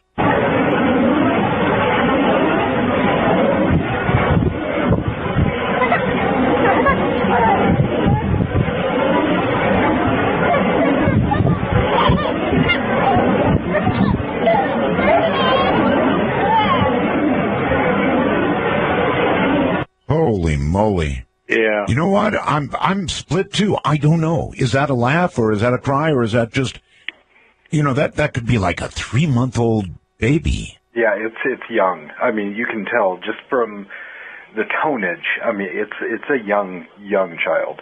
And you sure can hear the wind. Here it comes once more. Listen very carefully, folks. You tell me, all you moms out there, you tell me, what is this?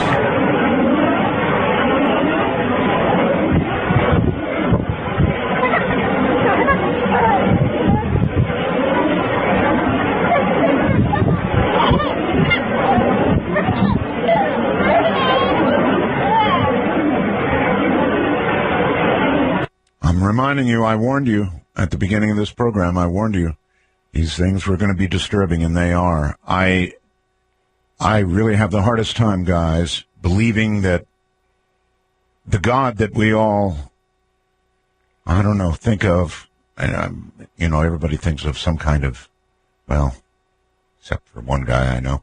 Everybody else thinks of a God who wouldn't allow a child. I don't know. There's a lot of theories. It is what it is, I guess. I don't know what to say. There's the theory of residual haunting, which is there's not an actual spirit there. It's just, energy. almost playing like on a tape loop over and over and over through time, and then there's not a sentient being there. Have you confirmed that? In other words, if you go to the same location, are you liable to get the same EVP again and again and again? We thought we had. At one point, we thought we had been able, and it was at this same cemetery, that we thought we had a residual haunting, and it wasn't with this voice. I mean, it had nothing to do with this voice. Okay.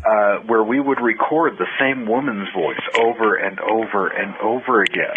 And we thought, again, the radio transmissions, are we picking up some radio station? This is some local host that we don't know about. And then we realized that wasn't the case.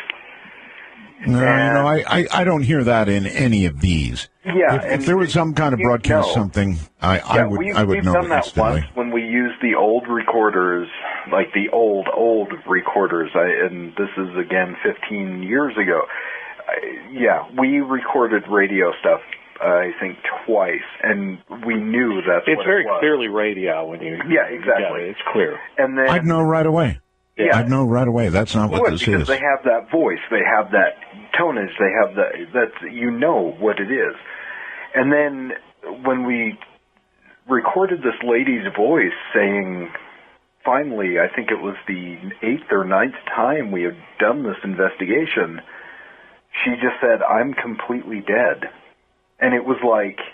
intelligent. Yeah, and it was a self-realization to her, I'm dead, you guys are looking for me, and then we never recorded her voice again. And that wouldn't be residual, and I'm kind of like you are. I really struggle with this. I don't know that I believe in the residual thing. I struggle. I wonder if when you said you never recorded her voice again after that, I wonder if once she realized she was dead, she moved on. Exactly. I mean, and that's cliched. I mean, it's completely cliched to say that, but that's the truth. I mean, once she realized, you know what, I'm not supposed to be here. These people are looking for me. I thought I was part of them, and now I'm gone. Got it. All right, we have a lot of territory to cover, so number 9. Okay, so this is another one that was sent to us. If you're ever aware of a book, I can't remember the guy's name who wrote it. It was called Phone Calls from the Dead.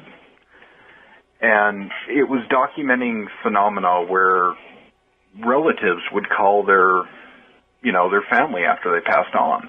Right. And they would literally talk to them.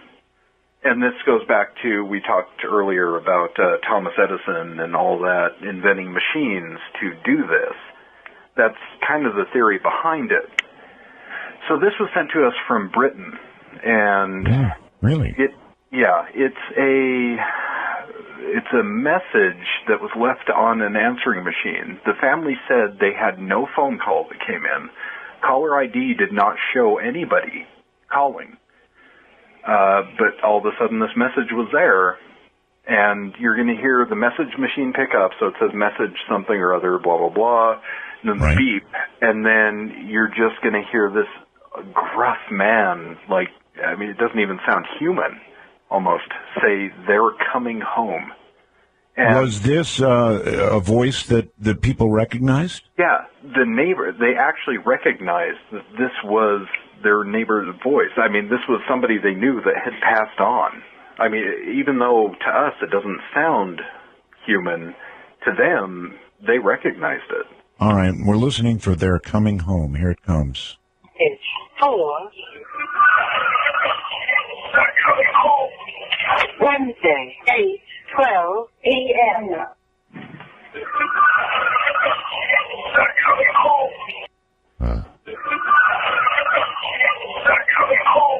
Oh, God.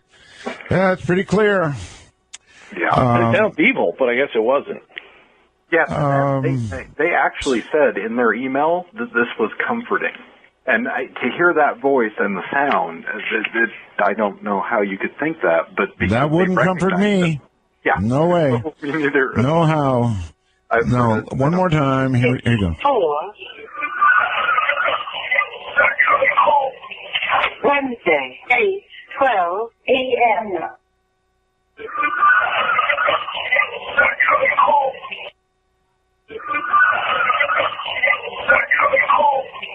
Hey. Not at all comforting. Not at all. All right. It's a little bit different than Buzz and Woody jumping back in the toy box, you know? A little bit. A little scary. Glad it's late at night. All right, number 10.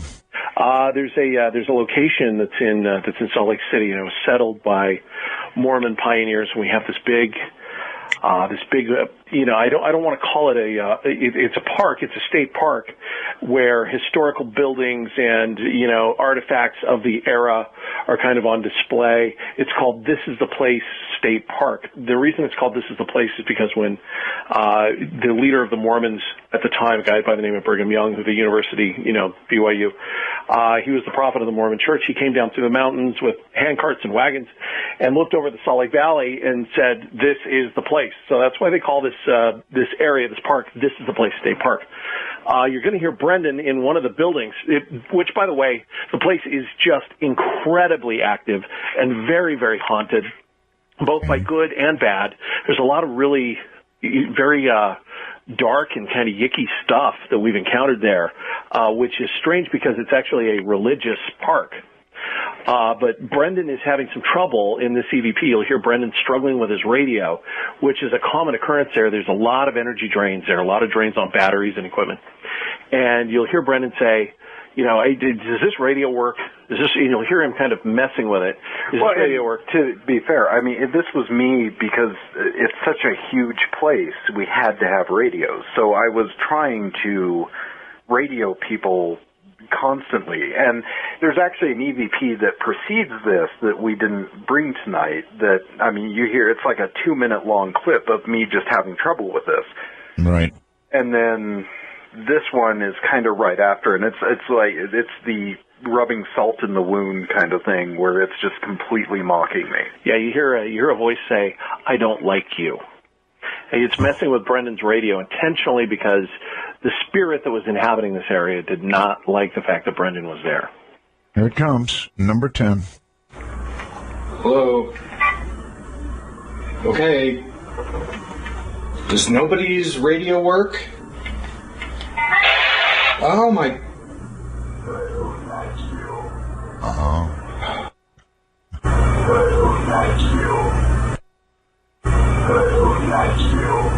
Oh, very clear. I heard a squelch break. So obviously, you were messing with the radio or somebody, but that's not where this voice came from. Very clearly, It is not where this voice came from. Yeah, One more time, I folks. did not. When I said I was in that house, I did not hear that at the time. I heard the radio messing up, and at one point, I heard it's almost like the spirit box thing again, that where we talked about it, and we heard different. Yeah, but you don't find these until hours and hours and hours, if not days later. Yeah, exactly. And so, all that happened, and then all of a sudden, it's just, "I don't like you," and then... The only way that EVP could have been better is if it said, "Me don't like you," because it sounds just like Cookie Monster when you listen to it. Cookie Monster. Okay, here it is. Hello. Okay. Does nobody's radio work? Oh my.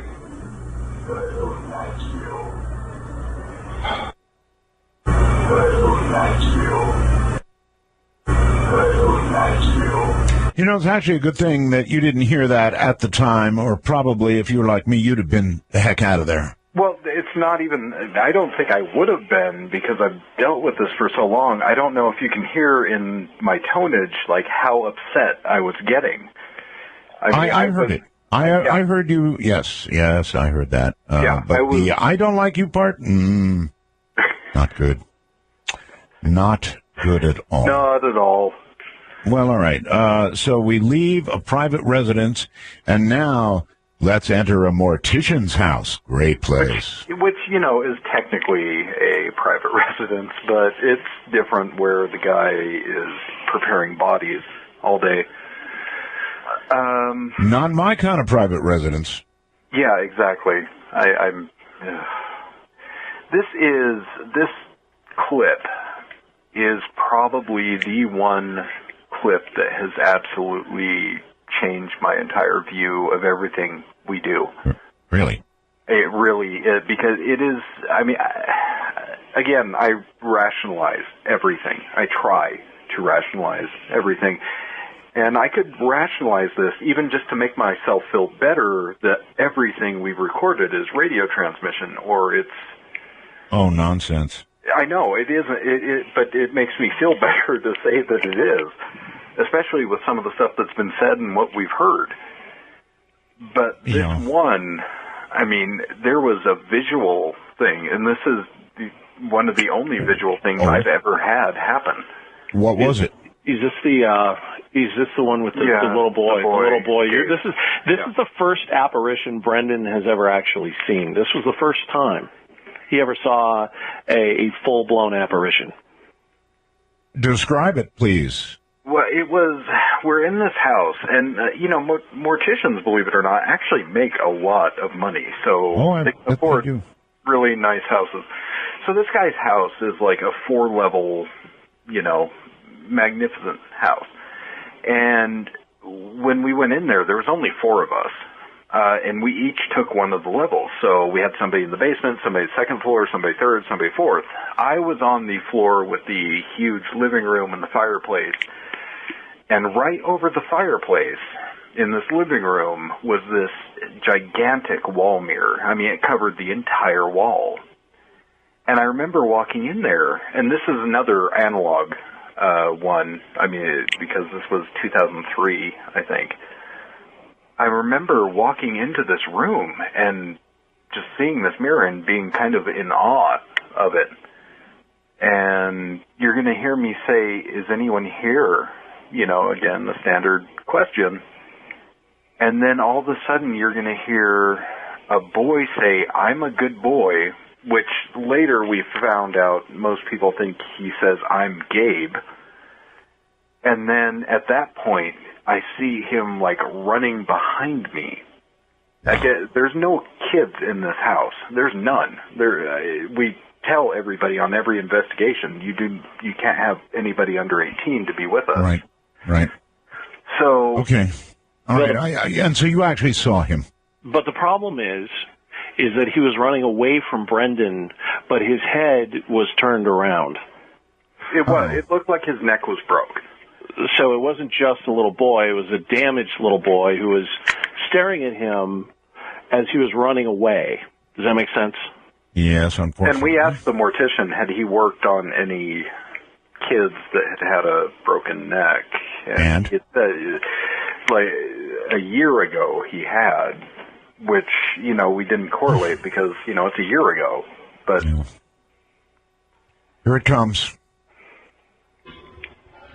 Is anyone here?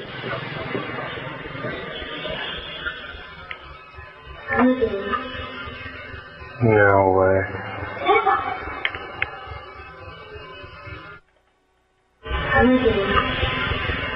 No way.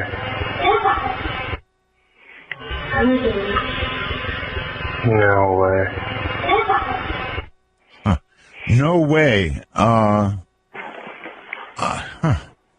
Well, and so, who said no way? Who said no way? Brendan? Okay, that's Brendan's voice. So you hear, I'm a good boy, Brendan saying no way. I assume that was when you saw him? That was responding to what I had just seen in the mirror, and then the kid laughing right after I did that. That's all right, one more time. Now listen very carefully. No way is Brendan in response to seeing this apparition. Here you go. Is anyone here?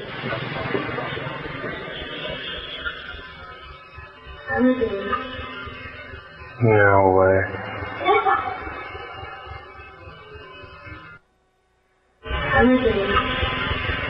No way.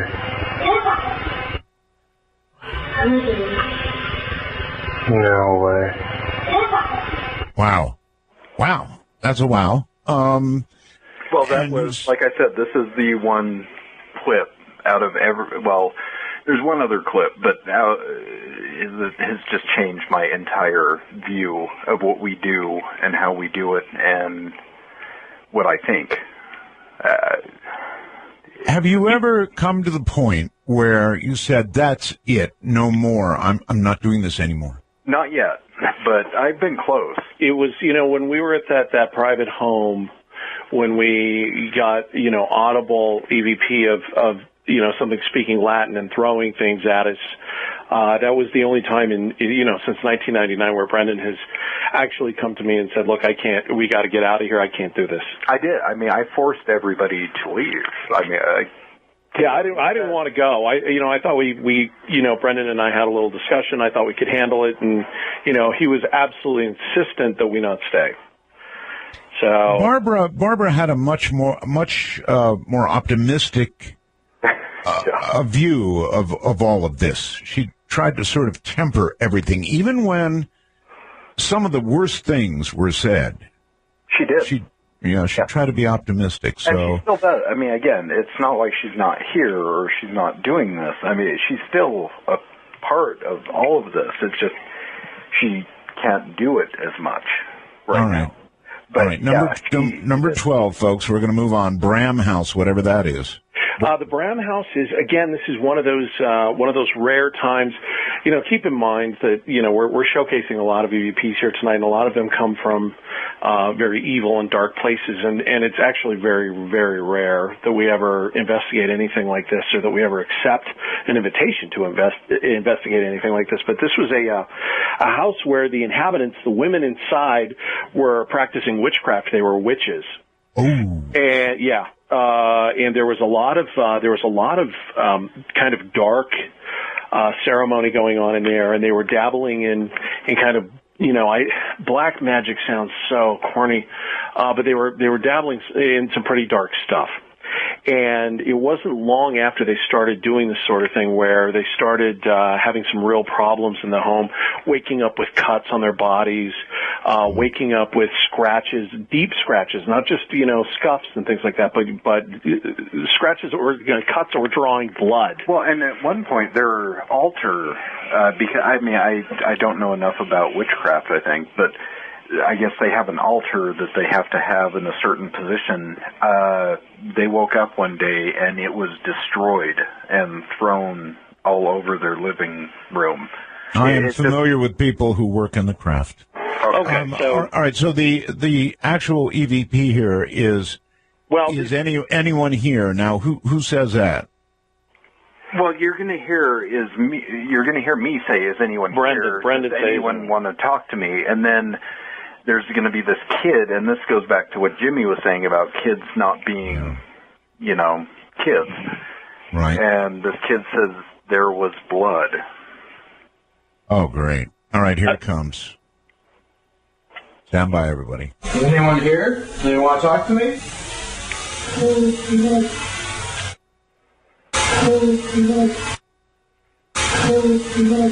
Ooh, that's awfully clear. Very, very clear. There was blood.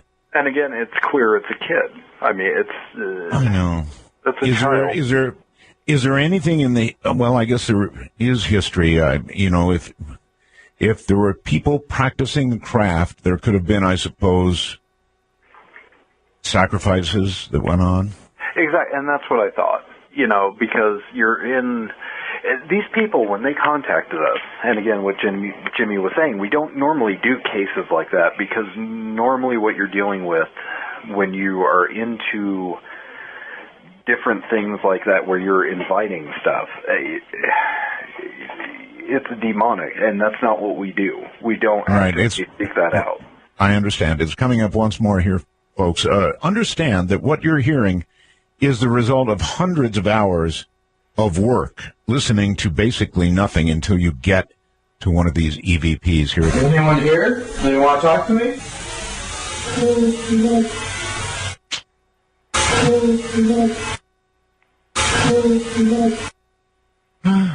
Am I right? Hundreds of hours? Oh, yeah. Fair enough. Actually, you're probably wrong. It's thousands. I mean, at this point, like the way we've done this, that must get very tiring. It is so tedious. As the years have gone on, Art, we've found ways to kind of streamline what we do. We're very careful to do what's called tagging. And that's, when you're walking through a house, any sort of noise that you make is identified by you on the recorder. So you hear footsteps, you say, that's me making footsteps. Or I hear Brendan talking in another room. Sure. I'm careful to say there's Brendan talking in another room, because then you go back hours after the fact, and rather than spending 20 minutes listening to something and then finally determining, oh, that's Brendan talking in another room, you're able to just move on. So over the years, we've really been able to kind of trim that down, but it is still very, very tedious. Would the two of you, earlier in the program, I suggested people try this for themselves. Is there any danger in doing this? Yes. There is. I mean, danger as far as are you going to be killed? No. But danger in the fact that could something follow you home, that's certainly a possibility. Has something ever followed you home? Yes. Yeah, I had something very dark, very malevolent, hurting my son. We both have. Yeah, Brendan has too. Yeah. Not good. No. See, that's going to discourage people, and maybe it should. It should. Well, because, I mean, it makes you think, is this something I want to do? I mean, this is show and tell. We're not proving anything to anybody. We just want to present what we have. If you question it, we say go out and do it, but realize if you go out and do it, I mean, you're inviting. It's like an invitation. Exactly. It's what is the consequence of doing this? Well, and in order to really be effective at this, you really do kind of need to. Well, there's no kind of about it. You really do need to open yourself up to allow contact to be made. Isn't that the same thing you do with a Ouija board? Yeah, exactly. It is. I had a woman ask me just a couple of days ago, what's the difference between using a Ouija board and using a digital recorder? Or what's the difference between using a spirit box and using a Ouija board? And my only answer is that a lot of people will say none. I say that the difference is that, operating a Ouija board, the theory behind it is that, an entity has to inhabit your body in order to move, the piece around the board. That's a good point. These other items, the entity will, as I was talking about at the beginning of the show, if you weren't here listening to us, we have video of light anomalies and orbs actually flying into the device or the flashlight or something in order to manipulate it in some way. Which you promised to bring in the next time we do a program, right? Yes, absolutely. Oh, yeah, absolutely. Yeah, of course, yeah. of course. We'll have that on the website. All right, number 13, please. Okay, so this is at the same house, and it's just me asking, after we did the interview with these ladies, and they told us how bad this had become. Right. I'm asking the spirits or demon, whatever is in that house, I'm saying, did you scratch that lady? Why would you do that? And then this just a horrible old man's voice says, to cause her pain. All right, here it comes. Did you scratch that lady? What would you do?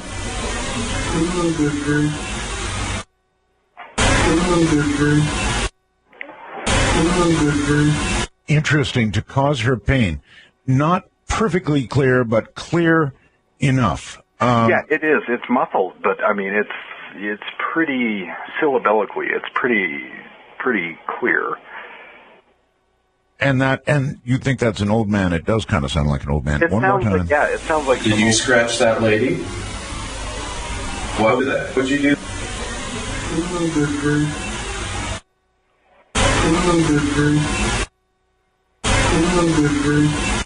Well, that's bad intentions all the way.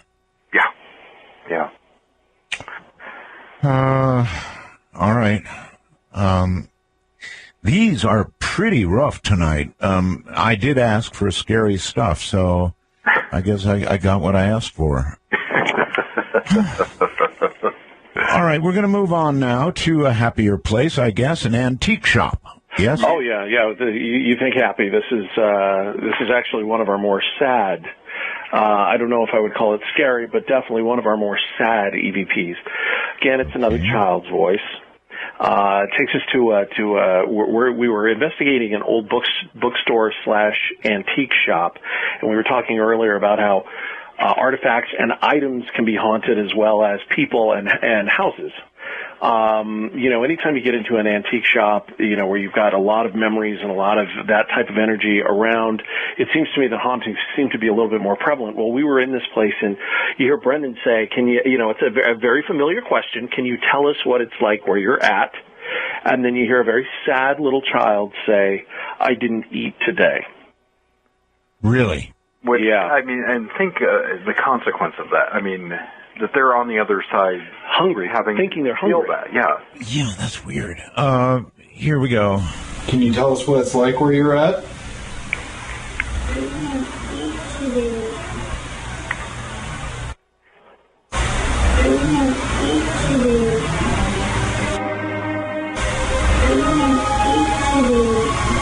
All right. Victorian, I guess, huh? Absolutely. Yeah, well, when I say Victoria, it's an old, Victorian mansion or like late 1800s style architecture. And we have done this location, I would say, 20 times at least. This is one of the weirdest voices we've got, and it's simply because, again, the context of what I'm saying and what the voice says. But you're going to hear me say, are you by yourself? How big are you? And then a voice says, she knows you're alone, which I was at the time. Any idea or thoughts or guesses about who she might be? I almost don't want to, yes. All right. Here we go. Are you by yourself? How big are you?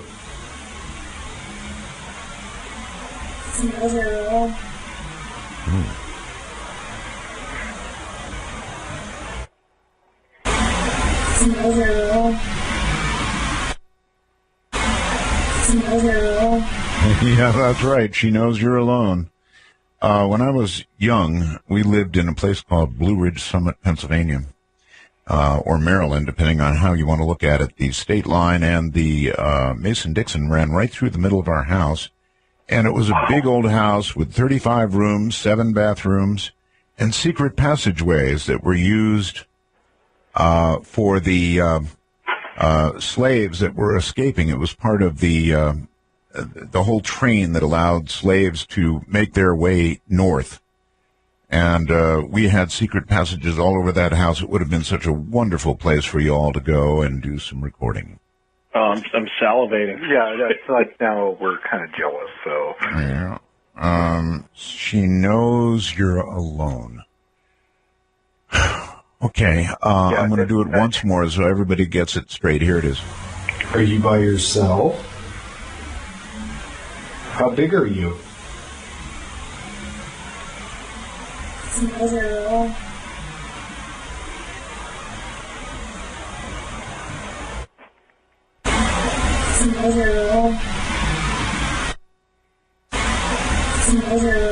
All right, that had a very interesting affect to it, a kind of a whooshy, it's hard to describe, a kind of in and out, phased sound to it, I guess that's the way I'd put it. We have noticed that that weird phasing that you're talking about usually accompanies virtually every EVP we get. It is, and I struggle with it. I can't tell if it's the spirit drawing energy out of the actual device itself, or if it's the energy surrounding the device that the spirit is using to speak. I don't know, but you get that weird warble and phasing effect in almost every EVP we've encountered. Isn't that weird? Yeah. Very strange. Something about perhaps coming from wherever it's coming from. Yeah. And to be honest, we don't really know, do we? It's just coming from over there somewhere. Well, and that's the thing. I mean, how will we ever know? I mean, again, we talked about doing this to try and get answers for things, but now we have more questions, and it's almost like we've learned less. So, maybe I should start asking what that is, and hopefully I get a response one day. Well, how about we put it this way in the form of a question. Everybody fears their own mortality, to some degree or another. What is all this, when you combine it together, make you think about your own mortality and what you're going to... In other words, does everybody spend time on Earth before proceeding elsewhere? Or is what we're hearing what you get when you die? You know, the quick answer, Art, is I don't know.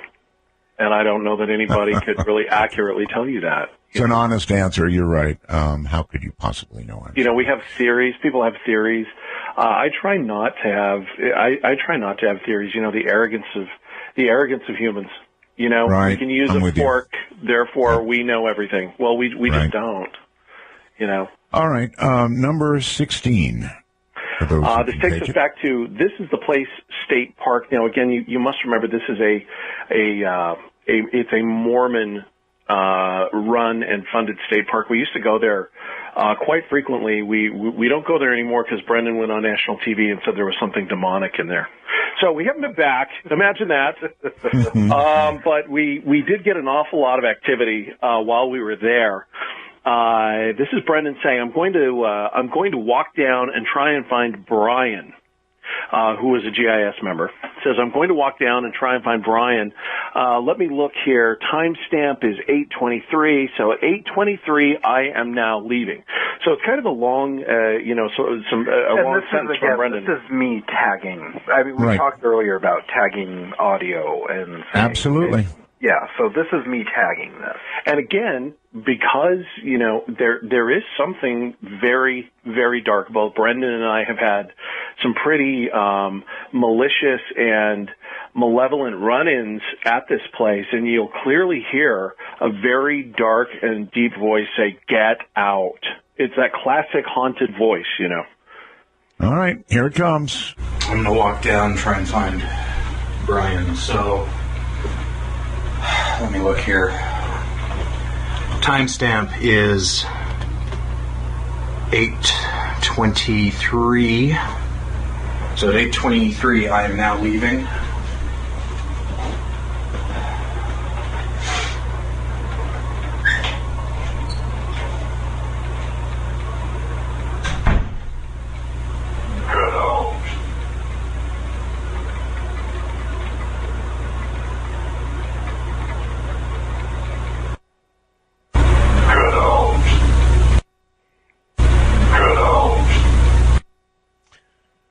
I wouldn't need any more encouragement than that. Of course, fortunately for you, you didn't hear it at the time, and it sounded like, frankly, you had already gone. Well, yeah. Was that? I mean, I heard a door shut. I heard a door close, right? Yeah, because I was leaving, but I've done this so much. Even if I had heard it, I would have stayed at that point. This was, if you remember the radio voice that we played earlier, where I was getting so upset at the radio. Yes. I mean, I would have stayed just simply out of spite. But see, that's Brendan. Where Brendan says, that's interesting, that's the same time when Chunga fills his pants. You know, and that's the beauty of having different members in a group like this. I understand. I'm going to walk down and try and find Brian, so let me look here. Timestamp is 8:23. So at 8:23, I am now leaving.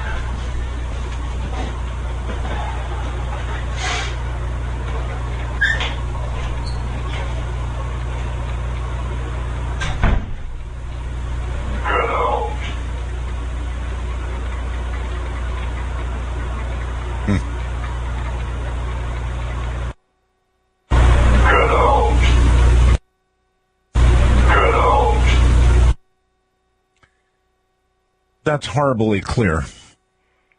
Yeah. Well, that's all I'll say about it. It's horribly clear and horribly direct. I would say it's probably the fifth or sixth voice that we have been told to get out.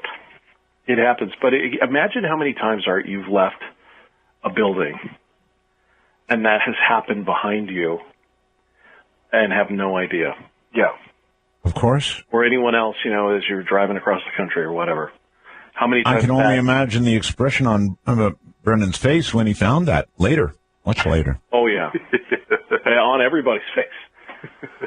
All right, we're going back to the exchange. Yes. Yeah, and this is where it starts getting not good. Not good. You mean everything up to now was a love fest? Well, it's been okay. Yes, from an EVP point of view. Yeah, exactly. Yeah. Mm-hmm.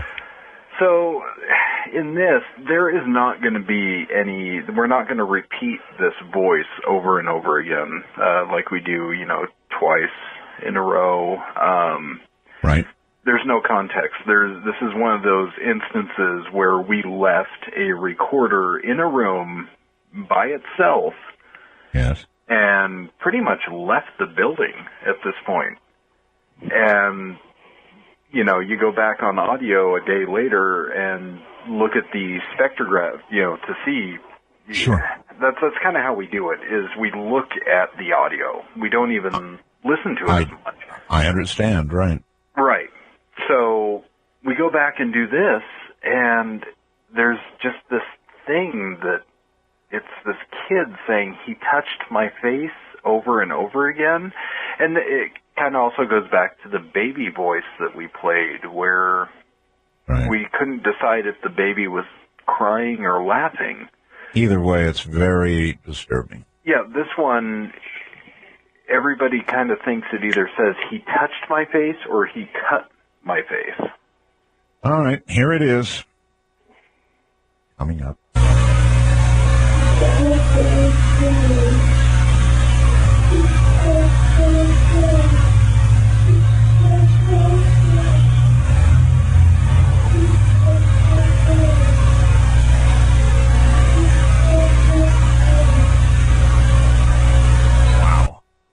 Wow. You know what I wanted to hear, and I'm going to play it again so that I can decide. I'm trying to decide if the inflection is the same each time. What do you think?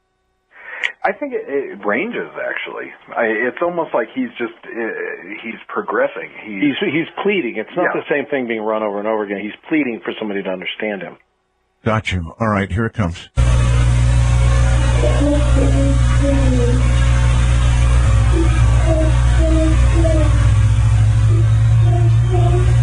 Oh, yeah.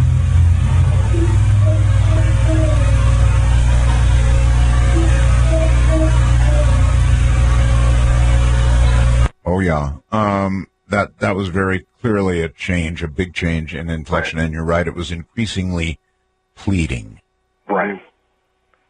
I mean, he just says it over and over and over, and that's why we said, this isn't looped. We didn't. And I want everybody to take a moment and lock that voice into their memory, that little kid's voice, because that leads us into the next EVP. Now, the two EVPs were not recorded together, and I don't know if you're prepared to run that, Art, but I just want everybody to remember that little voice there. All right. Remember that little voice there. I need to take a break. More ways than one. If I had a cigarette and I was still smoking, I'd light up about now. This is Dark Matter. Continue with number 18 coming up next. And you said, remember that voice. It's burned in, no problem. What's number 18? Well, number 18 is, without a doubt, one of the top two most disturbing and heart-wrenching EVPs I've ever heard. It's also, to my knowledge, one of the longest EVPs ever recorded. Typically, when an EVP is recorded, it's one word or, just a few short words or maybe a really short phrase. This EVP is nearly a minute and a half long. Wow. In its entirety, which is an eternity when you're talking about EVPs. It was recorded in that stock exchange building that we were, I was telling you earlier that this thing got its, its birth as a stock exchange building. I'm talking about livestock, cattle, and horses and the like. Right. In its lifetime, it was a variety of things. It was an insane asylum, and it was a small hospital, and it was also a rehab facility. At one point, there had been numerous deaths. There was a mass murder there at one point. There was a bunch of suicides. There's been a lot of agony and trauma and pain in this building. Right. We recorded this EVP. And again, this is just incredibly sad to listen to. I want to warn everybody ahead of time. Very, very sad to listen to. It is what you're going to hear was recorded in a room that was once a surgical suite inside this building. Keep in mind, there's no running water. There's not been any running water in this building since the early 1970s. We set up a laptop with a condenser mic in the surgical suite, which is on the main floor of this building. And we left. Brendan, Barbara, the other members of the GIS, and I left the building. And we had, Brendan, how long was it? About 25 minutes? Oh, yeah. Of silence. Yeah, easy. You can hear, random cars passing in the back. And then this happened. And it is absolutely stunning. What is it we're going to hear? It's there is no tactful way to say this. It is the drowning of a little boy. Oh, God. All right. And the voice sounds eerily similar to the EVP that you just heard. If you listen carefully, you can hear two adults. What sounds like a male and a female to me. And you'll hear a little boy repeating over and over and over again, I can't breathe, I can't breathe. You'll hear splashing around, banging on the side of the tub. And then you'll hear a woman say he can't breathe, and then a man in a very dark, foreboding, very evil voice, say he can't breathe. And then you'll hear a very deep thud, and everything goes silent. Here it is. It stays silent. Here it is.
I'm not going to play that one again. The hearing the voices was very difficult. There was hum in that recording. Yeah. Which is too bad. Clearly, though, the water, that was easy to hear. Mm-hmm. Mm-hmm. When we first found that, we listened to it as a group, and there wasn't a dry eye in the room. Yeah. As we heard that, in fact, there was a debate between, That's horrible. Brendan, Barbara, and myself as to whether or not that was ever going to see the light of day. Really? We almost just erased it and said, you know what, that's too much. That's way too much. Yeah, Barbara, who is not in favor of this angle of the whole thing, I would have imagined, probably would not have wanted to play that. She didn't. No, she didn't at all. And it was really me pushing them to try and get it on your show and on my show. That she kind of begrudgingly agreed. But even Brendan was opposed to it. Yeah, it was kind of realizing, we do this for a reason. I mean, we treat these ghosts as people. I mean, that's how we've done this. And then to hear something like that, you can only hope that's a radio station. And it goes back to my whole thing of rationalizing this. Yeah, and Art, that's no radio station. Right. No. Number 19. Yeah, okay. Okay, so number 19. This is in the same building, and you hear me drop my recorder, And it was actually, for the time, this was 2005, Right. it was an expensive digital recorder. And you hear me say, oh, well, that can't be good. And then all of a sudden this woman just says, he broke my neck, which we later found out that happened in that building. Really? And she doesn't sound too happy. Yeah, she is very, very upset. All right. Number 19. Oh, that can't be good.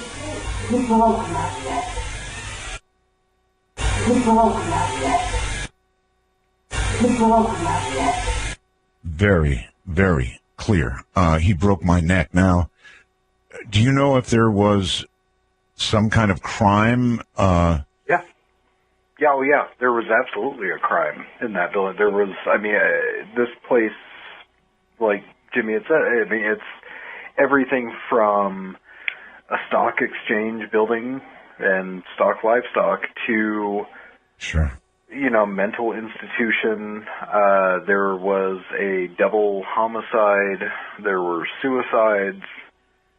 And we found out one of the homicides was a guy breaking a woman's neck. So this, you could almost consider this contemporary information because we didn't know that at the time. But Okay, here it is one more time. Listen. Oh, that can't be good.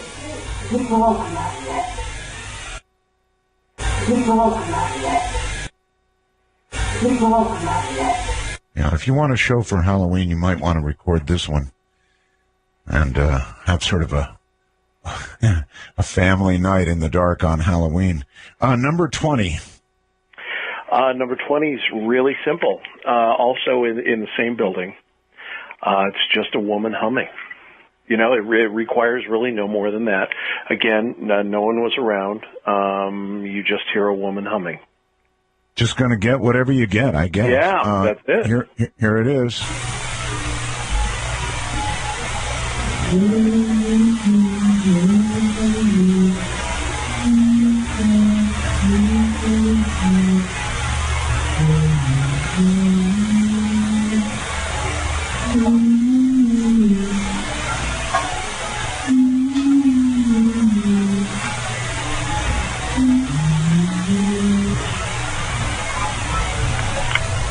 You know what my comment is? At least she sounds happy.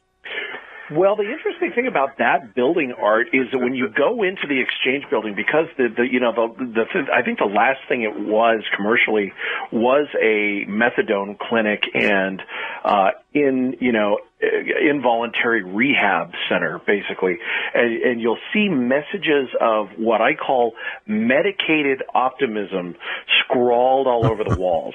Medicated optimism. And you can tell that they're on something, and it's just these random, messages of, somewhat delusional messages of hope. And so when we got that humming, it sounds to me, again, you've got that weird kind of phasing and that weird kind of warble as she's humming, but it sounds to me like she's just kind of zoned out and she's just hopped up on methadone or something and just kind of mumbling / humming to herself. Yeah, and it's almost like you can just picture the woman walking down the hallway. Yeah. Kind of thing. Yeah. All right, I want to turn the audience loose on you two, but we've got one more here, and then a quick break, and then we'll go to the phone. So, number 21, the last one we've got tonight. Okay, so this is a private residence, and we had to say this is a private residence, so I can't even tell you where it's at. Because, yeah, we were kind of forced to. But it's one of my, again, standard questions that I ask when I go out. I'm just saying, how old are you? And then this woman says, he's so little. Here it is. How old are you? So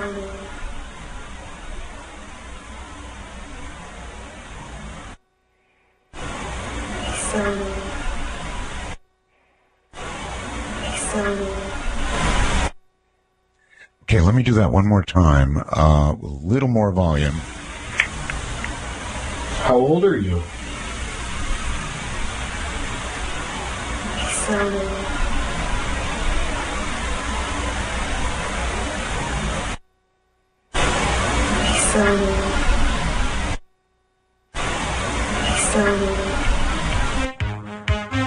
right, there you've got it. We're going to go to the phone. Take some questions from the audience because they sure do have them. Oh, yeah, absolutely. Okay. Well, then here it comes. Dark Matter, you're on the air with GIS. Hey, Art, this is Eddie in Arizona. Hello. Roswell's from Belgab, sir. Thank you. I record music and record voices for a living. So I wanted to ask your guests how they explain how the EVPs take on the reverberation and the sound of the room if the EVPs aren't actually being recorded or being heard by the human ear. Well, you know, Eddie, this is Chunga. It's Jimmy. I also am in music production. That's what I do. That's kind of my day job. And, you know, my answer, Brendan may certainly have a different answer. My answer is, I don't know. That's why it's called a phenomenon. It's because we have absolutely no clue as to why the echoes and the sound reverberations can be picked up, other than they're just speaking at a frequency that our human ear can't hear. And that's the thing. I mean, we've said this for years. We don't know. Again, it's a phenomenon. It's to explain, especially in the mausoleum, because it has that. The high marble walls and the cathedral, you know. Yeah, but you know, that implies, though, that it was actual audio, that it was actually reverberating off the walls. And also, Art, the recorders, they record the same frequency that the human ears can hear. It's 20 hertz to 20,000 megahertz, or 20 megahertz.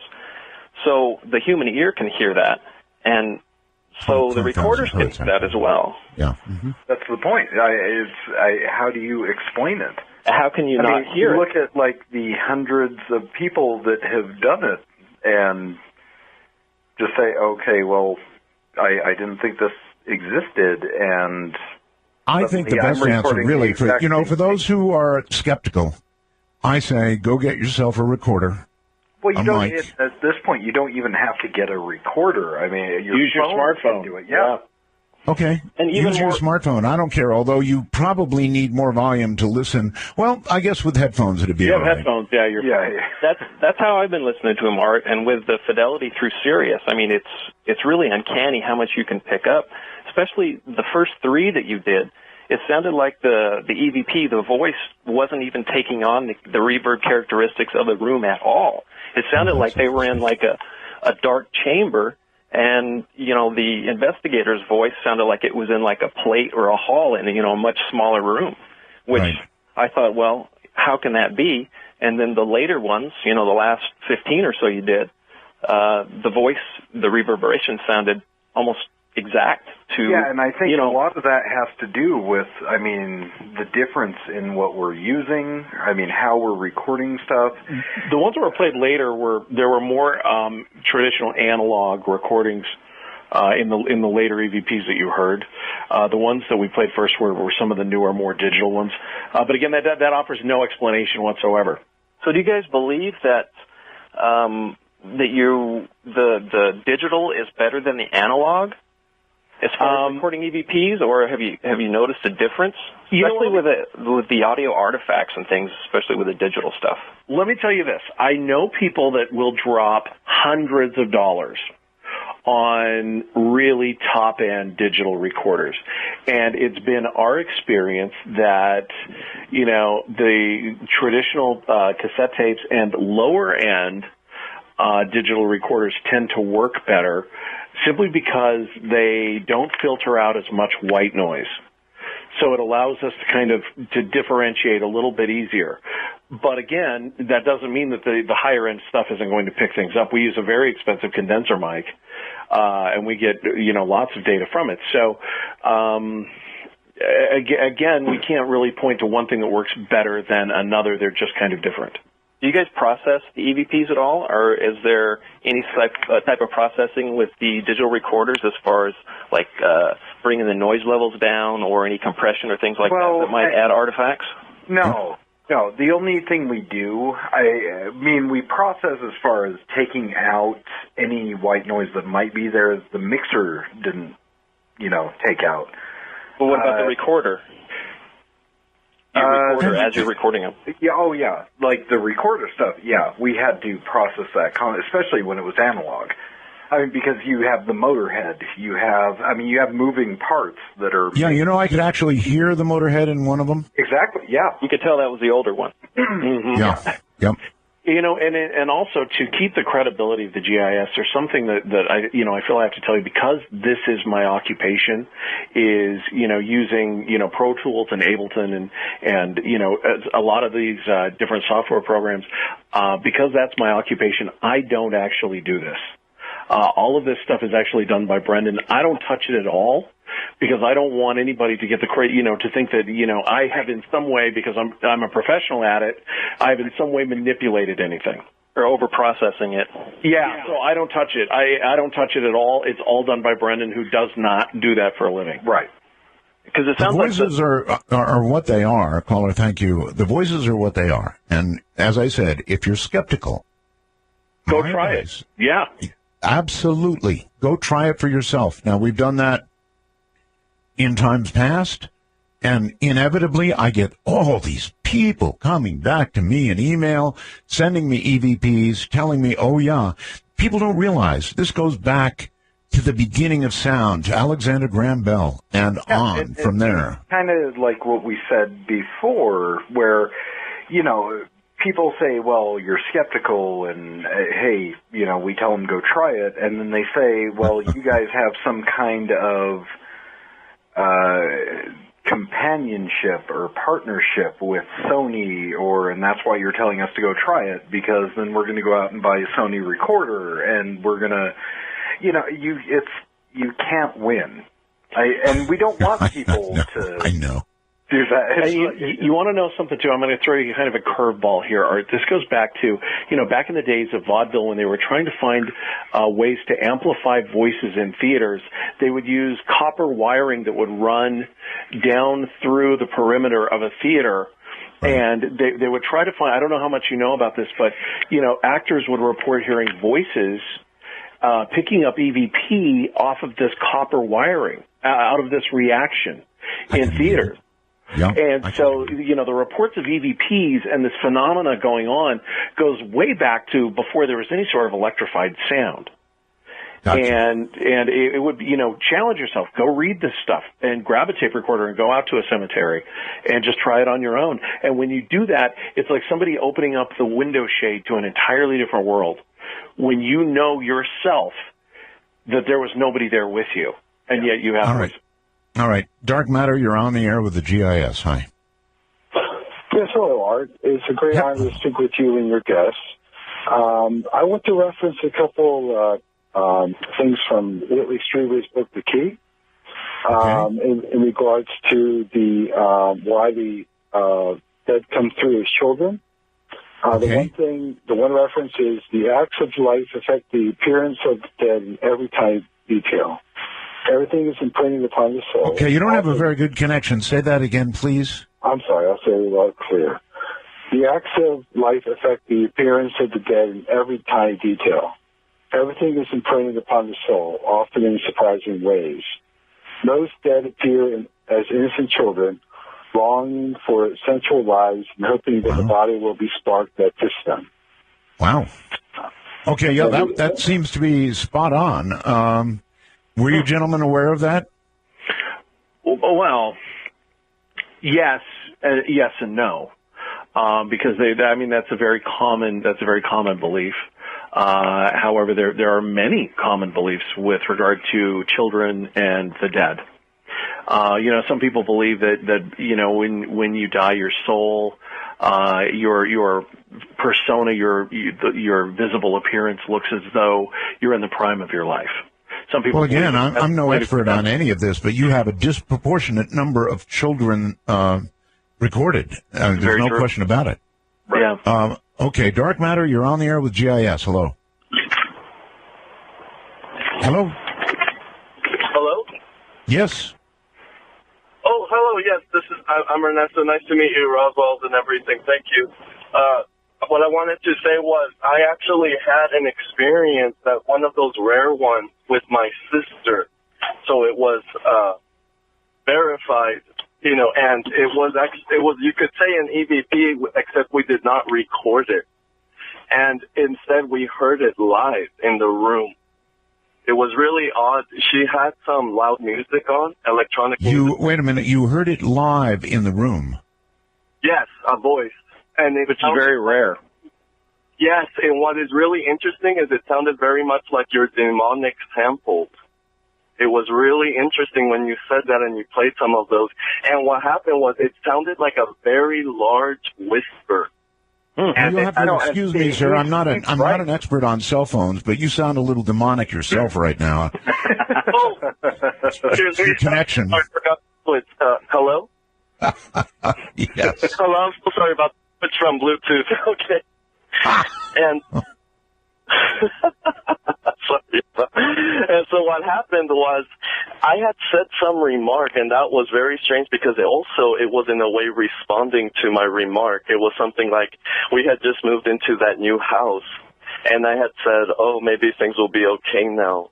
And at that moment, I was looking out a window, and a voice, very large whisper that was demonic a bit, said, what makes you think you're okay? Like that. And at the beginning, part of that sentence happened. I thought it was my sister, so I was turning back toward her, but I thought it was so odd. And as I looked at her, I noticed she was turning toward me in the same way, with the same look on her face. Like, what is that? Wow. And it was between us. So we even tested it after that, and she kept replaying the same song 5 seconds, 10 seconds before, but it never had a voice. It was really strange. Boy, do I appreciate that story. That's pretty wild. Well, and it kind of goes back to that private residence that we have you two heard of out loud EVPs before? Yeah. Oh, yeah. Yeah. A lot of... Not that rare? We've got, well, they're not common. I wouldn't call them extremely rare, but we've gotten a lot of activity where you can visibly, or I guess audibly, I should say, hear screams or yells or footsteps. Or investigated an old hospital out in kind of in a small town called Tooele out here in Utah, and it had just shrieks. A woman just shrieking as though she was being attacked. And it was recorded on audio, but it was also audible to our ear as it was happening. Okay, Dark Matter, you're on the air with GIS. Hi. Hey, Art, how you doing? Okay. Can you hear me okay? Yeah, I hear you. Go ahead. Oh, okay. I have a question from California. I have a question for the guys. Back in the 70s, I used to see ghosts as an older kid. I'd say I was about 10 years old. I don't see them anymore, and I don't know the reasoning for it because I used to see them a lot. They always be interested in my younger brother in his crib. I'd always wake up and see him. They knew I could see him. They were always interested in him as a baby, but I don't see him or hear anything anymore. And I'm just curious if it's something that you lose, or what was the reason of being able to see him at one time and then never having that thing again? Okay, gentlemen. Here's the thing. When you're younger, and I've talked about this, I don't know how many times, you are trained to, not trained, but you don't...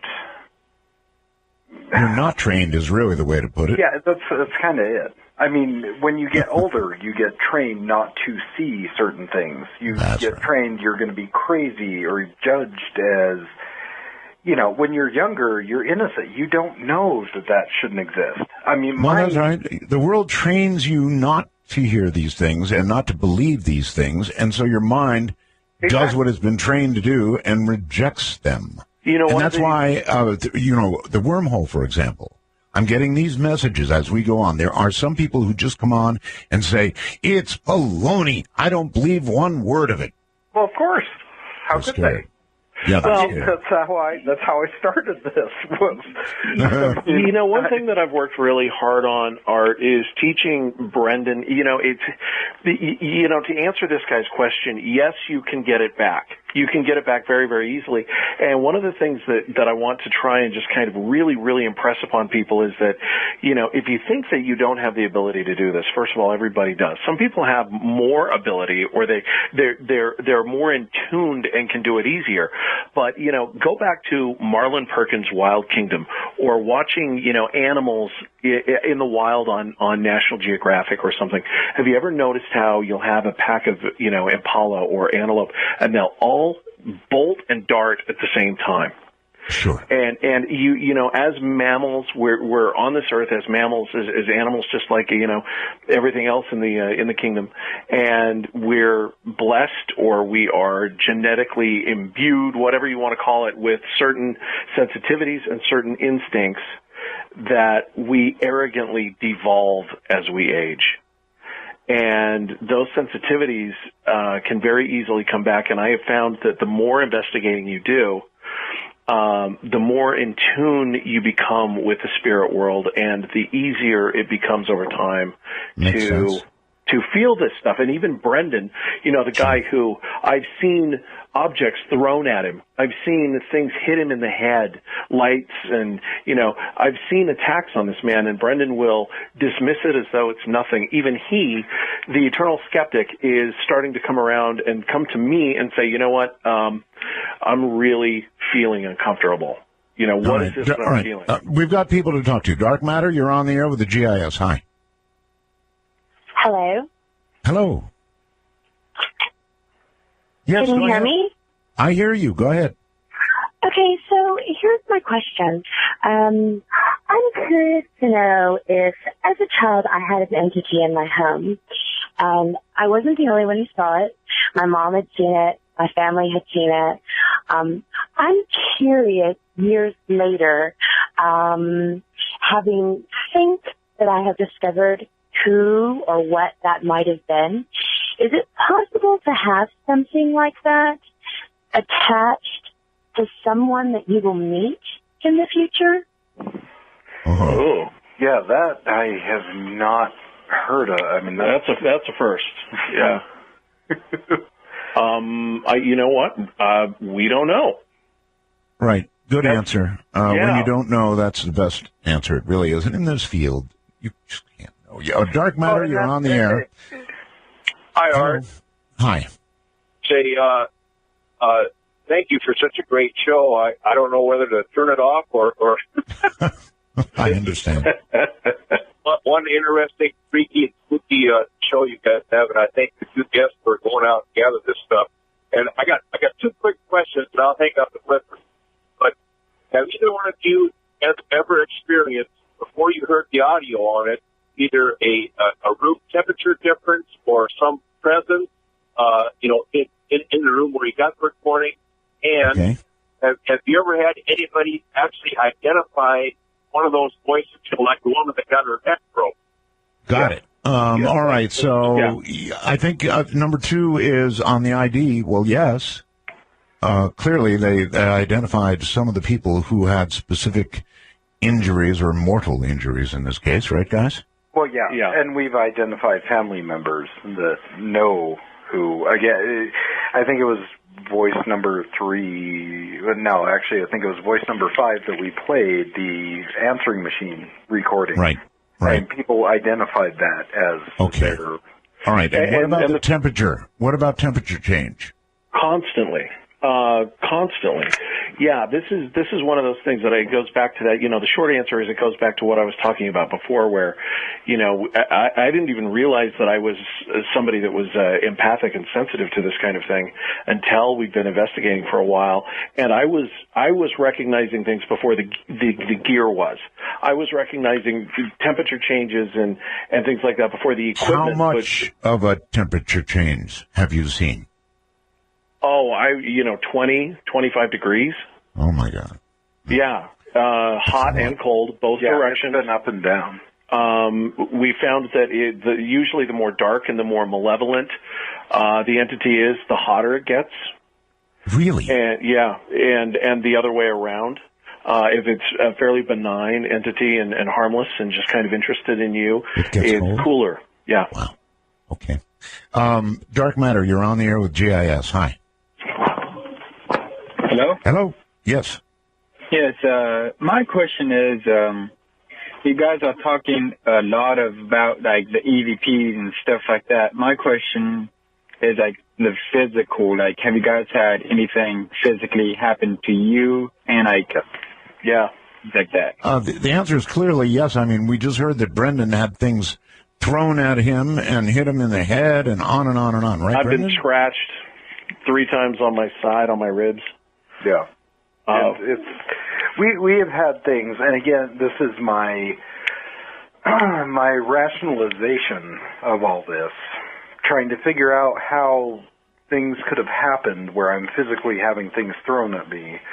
And, you know, Jimmy just said the exact same thing, that I had something hit me in the head, and I said it was a bat. When I have it on camera, is a light bulb being thrown at him. But, yeah, I rationalize it as it was a bat that hit me. All right, next show, bring the video. You got it. You got it. All right. Dark Matter, you're on the air with GIS. Hello. Hello, Mark. Go ahead, sir. My question was, me and my wife were wondering if we went to a cemetery where our friends have been buried, which they haven't passed away very long, if it would be a good idea to put a recorder out and try to get answers, or should we just let time pass and then go out and do it? All right, I've got a question for you. If you got a response, would you want it? Yes and no. Figured that might be. So I would say no. If your answer is yes and no, that pretty much means no. Yeah, you really ought to think about what you want before you go get it. Exactly. You know, the great rule of thumb here is if there is any doubt, there is no doubt. Don't do it. No, I would agree with that. Hello there. You're on the air with GIS. Hello? Hello. Hi, Art. This is Glenn from San Francisco, 73s to you. Hey, Glenn. Hi. I was wondering if your guests had, well, I have a few ideas about eliminating any RF or radio interference getting picked up by their audio recorders by using a small copper Faraday shield and placing it over their tape recorder, and that would almost give them some confidence as far as not having any RF signals getting picked up and only the audio from the... Excellent point. All right, guys, you know what a Faraday shield is? Yes, of course. I would certainly agree with him. If you had a Faraday shield around the recorder with pretty tight mesh, I would say you could be absolutely certain. But, you know, reflecting on what we heard tonight, I wasn't hearing radio. There's no way. Well, yeah, and again, if there's anything that's even, if there's a shred of doubt, then we debunk it. It's gone. Yeah. You know, we're very, very critical of our own work. We're far more critical than you guys are of our work. Right. And if we felt it was necessary to use one of those shields, we definitely would, but we just don't find it necessary. Well, I can see it could be done as sort of a safety factor, but again, having listened to what we heard tonight, there was no way that was radio. No way. You're on the air, Dark Matter with GIS. Hi. Hello? Hello. Can you hear me? I hear you. I had a question about one of your locations. And I don't know that this is something you can give out on the air, but by any chance, the stock exchange building that y'all visited, is that by any chance the Fort Worth Stock Exchange in Texas? No, sir. No, it's not in Texas. Okay. I can understand that you want to keep a lot of these places, particularly private residences, secret. And I suppose even this exchange, you really don't want to let people know where? Well, and here's the thing. It's not even so much us. I mean, I wouldn't have a problem with people, you know, going to these places. We'd actually encourage it. Yeah, I mean, we got to a point where there was one location that we had done. Originally, the owner had said, okay, you know what, talk about it, go ahead, promote it, whatever it is. Right. And then they sold it, and the lawyer actually called for the new owners, saying remove every reference to that location possible, like everything. If we hear you I talk do about understand. this place. Yeah, so that's where we're very careful about saying anything. Well, such things affect real estate markets, don't they? Yeah, they do, and you also get break-ins.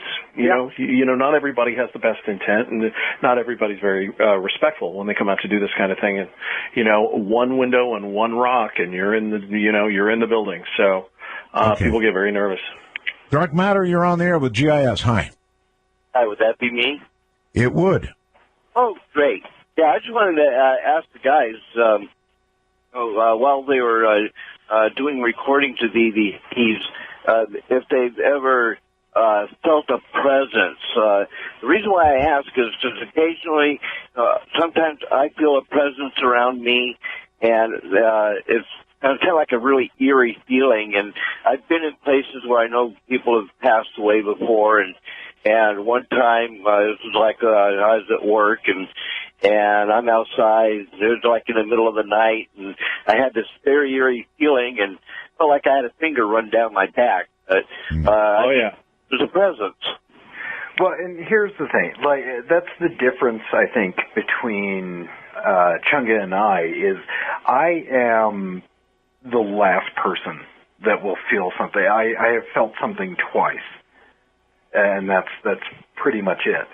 I have had something pretty much scratch/slap me, and then the boy episode that we played tonight. Other than that, I don't feel anything.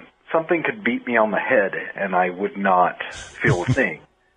Whereas I can pick up. You know, we had a bit of a problem with me about a year ago, where I'm at the point now where I can pick up entities that are trying to pose as something else when they're lying or being deceptive. And that doesn't necessarily mean they're demonic, but, you know, we ran across a male older entity that was trying to pretend like it was a little girl on EVP, and I called it out, and all hell broke loose. It got really, really bad.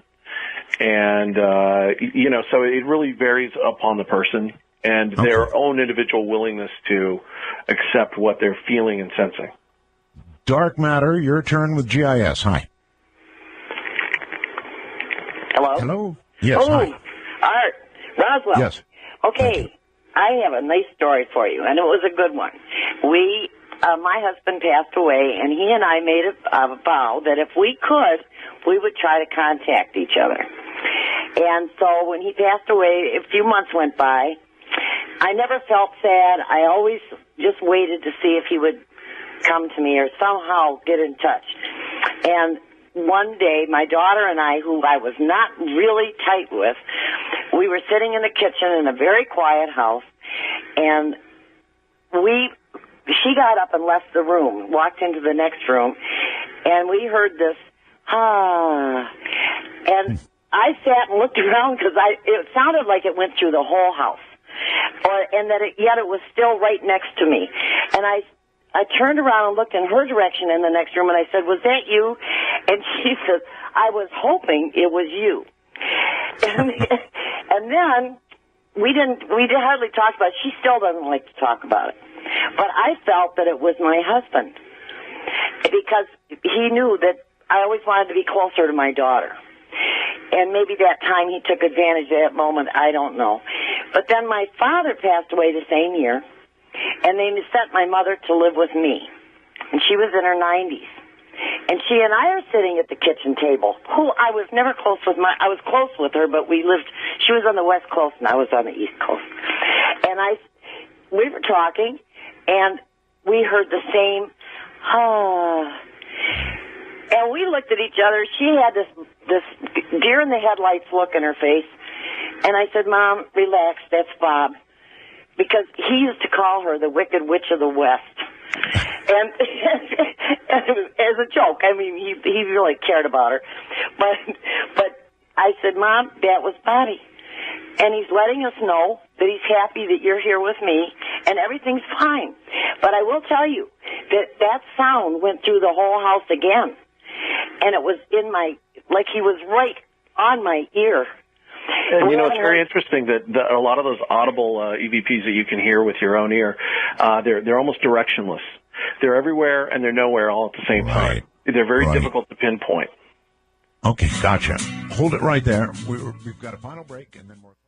Dark Matter, you're on the air. Hi, this is Mark from Parma, Ohio. How you doing, Art? I'm just fine, Mark. How are you? I'm enjoying the show immensely, and currently I'm in Gary, Indiana, because I do drive a truck, and thanks for the shout-out there for driving an 18-wheeler. My comment was, I was out in a log cabin with my wife, and we had built a fire out in the back, and I started taking pictures of the fire. And I had seen the movie White Noise, and I thought, wouldn't it be interesting if old Indian spirits would come through the fire and show their faces or something like that? So since then, I've been taking lots of pictures of fire.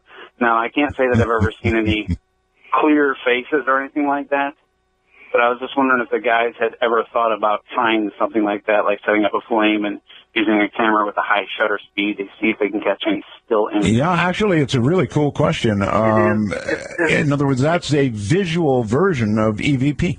No, it is, but here's the problem, and we've talked about this before, the subjective nature of EVP. When you do something like that, you're getting into what's called pareidolia. It's when you look at clouds and you make faces that, you see a bunny in a cloud. It's the same kind of thing.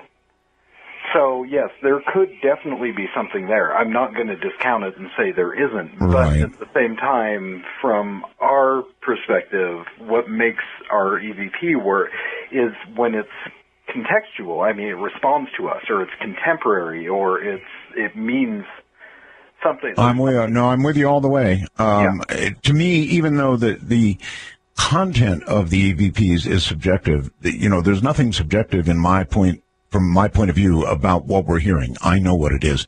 Truck 2086 says people are so desperate to believe in something, we'll just grasp onto anything and hold on to it as the absolute truth. In other words, you've got a real skeptic there. Mm-hmm. But I'd say after listening to all this, if you're still skeptical, then you weren't listening. Hello there. You're on the air. Dark Matter with GIS. Hello, Art. Yes. I got to start by saying I'm highly skeptical of ghosts and everything. But with that said, my fiance moved into my house here 4 months ago. My mother died last year. Now, she says that, she was sitting at the computer one day and something blew in her face. And that's happened on 2 occasions. But she come home from work one day and heard yelling inside the house. And as soon as she walked in, it stopped. But other times she says she's actually talked to ghosts. I love it when somebody calls up and says, I'm highly skeptical of anything, any kind of ghost stuff, and then tells us a ghost story. Exactly. That's how I was going to answer it. I'm highly skeptical, but there is always a but. It's like, I think it's good too. I think it's good to kind of walk that line. In order to be willing to believe, you've also got to be willing to not believe. You've got to get that kind of that barometer, like right there in the middle. Exactly. And I mean, I know that better than anybody because I've been doing this for how long, and I still not sure I believe how. Well, your barometer's more towards I don't believe, but yeah. I really think what we've heard tonight is really good evidence of something that just is very disturbing. And I don't know what it is, but it's certainly disturbing. Listen, guys, do you have the website? Do you have a website up? You do, right? Yes. Yeah. We've got, what is it? We've got each one. We've got ghostpix.com, GHOSTPIX.com. Okay. Lots of EVPs there. That you can also go to jimmychunga.com. You can follow us on Twitter, DJ Jimmy Chunga, the Deviant Cook on Twitter, and we're constantly talking about things going on with regard to investigating and the paranormal. All right. Well, I want to thank both of you for being here tonight. You're leaving the lines completely full. I'm sorry we're doing that. For those of you on hold, I'm sorry. So, gentlemen, thank you. Thank you. Have us back. Yes, thank you. Oh, we definitely We'll take more will. calls. All right, later. Yeah, we've got calls and calls and calls and calls. All right, everybody, take care. It has been kind of spooky, frankly. Really spooky. And I was glad to be able to present it to you with the clarity of satellite radio. Now, I don't know if that served you to be more informed, or perhaps a little more scared than you were previously, but it is clear. Don't forget, we've got the Arts Parts. That's coffee mugs, T-shirts, that kind of thing. Just got its start the other day, but it's at artbell.com. Once again, it's called Arts Parts, and it's at artbell.com. Between now and tomorrow, I hope you all recover, and have a great night. It's been my pleasure. Ciao. Uses this strange ability to aid in his paranormal research. Chunga performs almost all of his investigations with two of the country's most veteran and, frankly, skeptical investigators. First is Brendan Cook, an EVP expert, longtime partner of Chunga's in the Ghost Investigator Society. The second is Ben Hansen, the star of Fact or Faked on the Sci-Fi Network. Aha! Chunga was taught by these two experts to trust and believe in the technology of paranormal investigating, and in turn, Chunga taught them how to trust their own bodies and the instincts they feel. Somehow this odd matchup has produced incredible data in the world of the paranormal. And by the way, Chunga has been a member of the Ghost Investigator Society since 1999, even though we've never heard from him on the air. So there's more, but I'm going to jump to my guests, and the very first thing I'm going to do is say hello there to both of you. Well, hi. Thank you. It's a pleasure to be here. Art, this is Chunga, and I'm a longtime fan, and am honored to be here with another outstanding, sterling radio professional like you. I'm so excited about this. Thank you. Can I call you Jimmy? Sure, absolutely. You can call me, Chunga. Everybody, all my friends call me Chunga, but if you're more comfortable calling me Jimmy, that's, be my guest. Definitely, Jimmy. And well, it's great to have you on, Jimmy. It's a good, free, open format where we have more actual show than commercials. And I assume we also have with us tonight Brendan Cook. Oh, I'm here. I am here. Okay, you both sound great, actually. Wonderful. I have warned the audience suitably, I hope sufficiently. This is really scary stuff. You guys have not been on the air now for quite some time. Is that correct? Well, Brendan has not been on the show with you since the old days. Yeah. Since the switch. 2010. 10. I've never had because I have been a radio show host of my own. I have not had the ability to go on the Art Bell show, the Dark Matter show, until now. And let me tell you something. This has been, Brendan and I talking about this for months. Wow. We are so excited. Well, I mean, it's Art Bell, for heaven's sakes. Oh, when you're a young kid, you're a young radio professional, and you're slaving away. You know what this is like, Art. When you're doing radio for 30 years or however long it is that you've been doing this, you've got guys that you look up to, right? And you were always one of those guys for me. So this is very, very cool, very exciting. All right, thank you, Jimmy. I've got to ask this. Sue is sending a wormhole message to me, which says for Brendan. What's up with Barbara? I think it's safe to say everybody wishes her the best and misses her. And also, is your website active or what? And thanks for all your stuff. No, Barbara is fine. She is just getting a little older. She's not able to do stuff as much as she used to, but so she's kind of retiring, or not fully. No, I guess, no, I don't want to say retired. I mean, we still do stuff all the time. It's just, she just doesn't do all of them. Exactly. Okay. All right, fair enough. People obviously want to know, right? Yeah. All right, here's what I want to cover at the beginning of the program, and that is, these are going to be voices from, we believe, ghosts, dead people. Right. All right.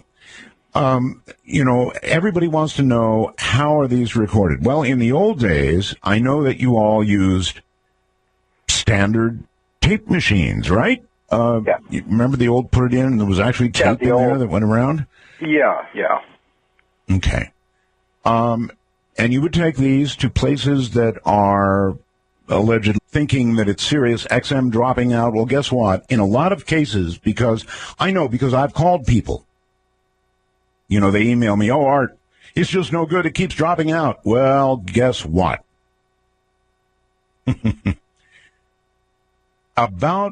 Better than 50% of the time, it's turned out that the reason people are having dropouts is because their internet is too weak.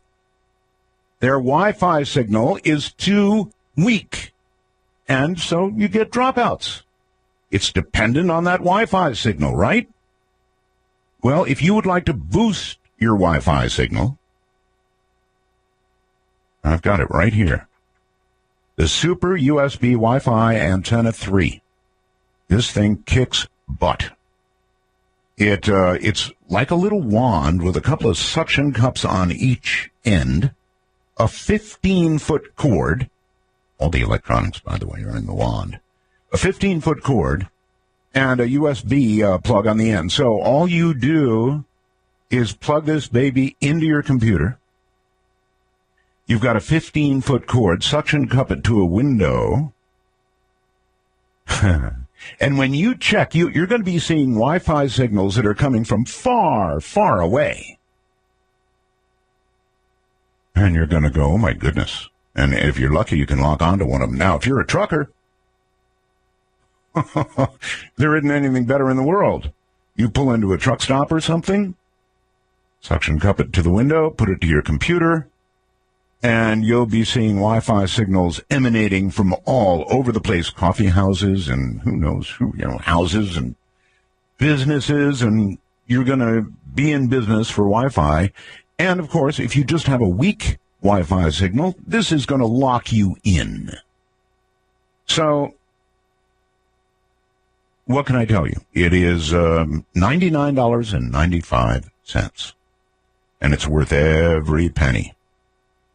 Call C. Crane right now and get one on the way. The number is 800-522-8863. Once again, and operators are sitting around right now waiting for you to call. Trust me on this, as everything I sell from C. Crane, it's good stuff. 800-522-8863, the C. Crane Company. I'm Art Bell. He's one of the founding members, as you know, and key spokesperson of the GIS.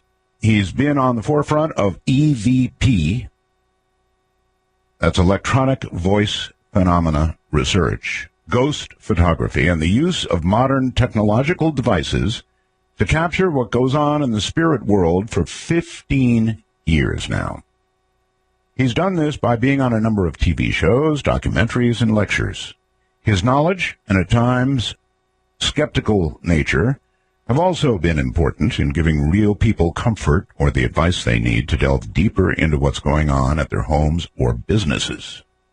But most of all, he's done this being a sought-after guest, by being a sought-after guest with his radio partner, Barbara Macbeth. And that's been for 14 years. His perseverance to challenge what we know about the spirit world and people's mindset has made him a pioneer in ghost investigating. People have changed their perception of what is real, ghosts, from the GIS core beliefs. They're just people. His research with Chunga, he's our second guest, Jimmy Chunga, has brought forth new concepts and ideas of what could be possible. Chunga and Brendan have been working together to bring this research to the public for 14 years. We've never heard from Jimmy Chunga, birth name Brett Smith. He's been conducting paranormal investigations all over the globe for the past 22 years and has become one of the nation's leading paranormal experts. We should have heard from him already. He's sensitive, and you get them out of the room. Okay? That's my big warning. And then, on the other hand, if you like this kind of thing, turn the lights off and see how long you can take it. Okay, if I got everything out, I think I do. Just one more thing.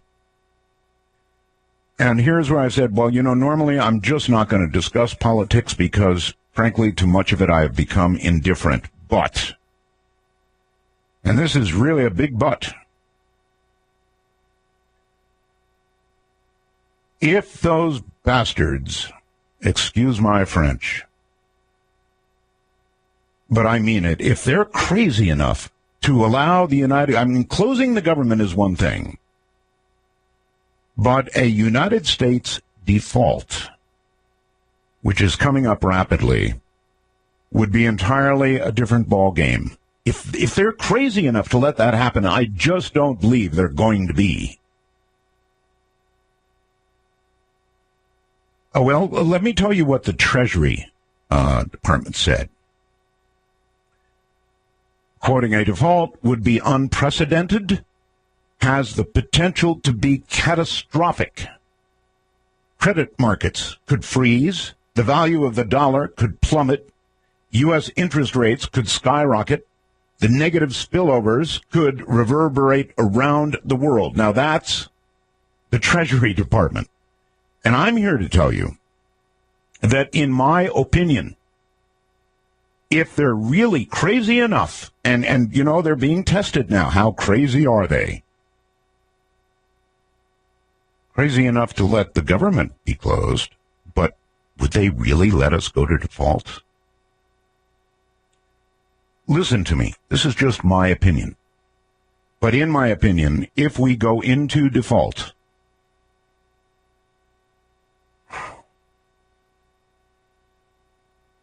what happened in 2008 would be child's play. I'm serious. Child's play. I think it would bring on a depression, a severe depression. Could they be that out of their mind? Yeah, they could be. I don't anticipate it. I don't think they could be that nuts. But we live in strange times. And if I see a default really coming, I will take my marbles and go. And my marbles include what shekels I have that can be converted to another currency, my wife and my daughter, and I'm out of here, back to the Philippines. Because what would follow would be horrible. And I'm serving this up to you this way because I want you to watch too. And protect yourself, protect your family with whatever you can do. A default would be a whole different ballgame. A default means the United States simply defaults on payments. Markets all around the world would crash. Anyway, I don't want to dwell on it. And if I do have to do that, why, I'm sure that Sirius XM can, I've got the ability to do a show from the Philippines. I would hope I wouldn't have to do that. So anyway, I wanted to cover that with you. I know it sounds crazy, but look into it. And we're going to look into a guest on the subject of what would come with a default. As I said, I don't dwell on politics, but this is it's of such a very serious nature that I thought I'd bring it up. All right. On with the show, as it says. A lot of people, a lot of you that I've talked to who've had trouble, and here's Art. Extraterrestrial radio, actually. Hey there, everybody. It's another Monday, and thus begins another week of Dark Matter. Great to be here, and I really mean that. It is great to be here. I've got good news and bad news. Let's cover the good news first, I think. Number one, we're doing ghost stories, and on Halloween we shall rename the show Spooky Matter, which I think is just great. Credit to Bell Gab. Now, in order to do this properly, I want a little bit of help, and here's the way it goes. I'm hoping that many of you, well, I know already, that many of you have ghost stories, and I want good ones, scary ones. The word spooky implies just what I want, spooky. So, if you have a good ghost story, give me only a very brief summary of it, and include your phone number, and on Halloween night, as Spooky Matter commences, we may well call you. That's right. Sort of a roundabout approach, but it'll work.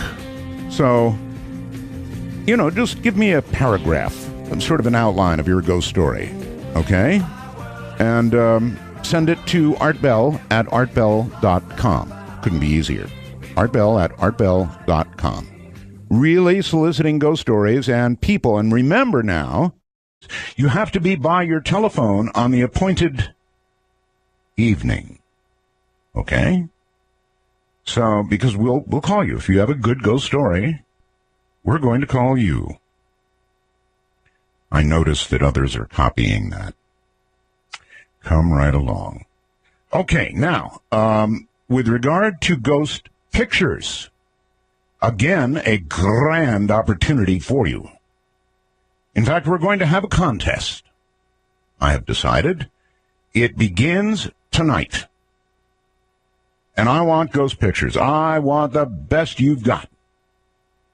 If you have a good ghost photograph, I want you to email it to me. And here's what we're going to do. We're going to let the audience decide, I guess, by reaction, who the winner is. And the winner is going to get a Sirius XM gift certificate.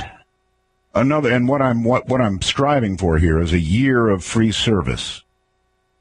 It's Sirius. They haven't said that yet. They said, yes, a gift certificate, and we'll have to confirm if it's a year, but, better be. Should be. I guess shouldn't say better be. Better be. A year. A year would be great, and we'll give it to the person who sends in, that's not a minor thing. A free year of Sirius XM. Yeah, baby. Okay, the government is still closed. They're sort of piecemealing it. Now, I have said that I'm not going to do much politics on this program, but we're going to get to something I am going to do. With regard to our government being closed the way it is, I have gone from amazement to anger. I notice CNN is measuring everybody's anger, and everybody's really angry.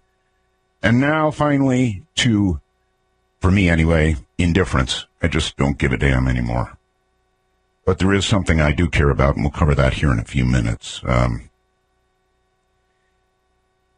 I have a lot of reason for you to go to artbell.com tonight. I have two things that you should drag your tail end over there and look at, definitely. Both of them are excellent. One is a YouTube video, we've got it right up there, of Sasquatch. Now, listen to me. This Sasquatch, it claims that Sasquatch sings. I don't know about that, but Sasquatch definitely says brother. Definitely says brother. It's a video, and there purports to be video. I haven't seen much in the video, but the audio is pretty amazing. So if you want to hear Sasquatch at the very least and see where it was recorded, it's up at artbell.com right now. Also, it's pretty good stuff. Also, that was recorded, by the way, it's recent, October 7th, We also have a UFO video recorded, I believe, October 2nd in southeast Michigan. This is good stuff, folks. Now, it was recorded by a security cam, and there is no question about the camera because you can see the glow in the sky from a nearby city, and it never moves. So this is a legit UFO video, unidentified flying object. Now, you may not think much at first. It's slow to start, but you've got to watch the whole thing. This thing will kind of knock your socks off, I'm telling you. So we've got two things at artbell.com. Sasquatch and a UFO video. Both of them have gone up there tonight. And, of course, a lot of other new stuff as well. So get on your computer, get your browser, point it to artbell.com, and take a look. These are both worth going to look at. Don't forget ghost pictures. If you get them, let me see. Do I want them sent directly to me? No. If you get a ghost photograph and want to enter the contest with it, send it to webmaster@artbell.com. That way it goes directly to the man. Webmaster@artbell.com. That's Keith Rowland's address. He is doing artbell.com, did then, is now. And remember, if you've got a guest that you want to have on the program, particularly if you have contact information, please contact Paul Bowman. Just click on his name on the website, artbell.com, same place. And if at all possible, give him contact info. All right. Let's see. What else have I got for you tonight? The infamous 90-minute timeout. We got it fixed for computers here across America, but the poor, tasty Canadians still suffer the 90-minute timeout. Now, the American branch of SiriusXM is talking to their brethren, the tasty Canadians, about possibly instituting the same thing up there. So that's in the works, and I thought I'd tell you tonight. Tasty Canadians, stand by. All right, I have a couple of warnings for you tonight. Warning number one is this program. This is going to be a frightening program that you're going to hear tonight. I really sincerely mean that. It is genuinely frightening. So, two things. One, if this kind of thing scares the out of you, turn it off now. If you have, sensitive people around you who can't take this kind of thing, then turn it off. What you're going to be hearing tonight are the legitimate voices of ghosts, people who have passed on. And I will go through how we know it's legitimate, but it is legitimate and it is scary. So please do me a favor, and if you have anybody sensitive to this kind of thing,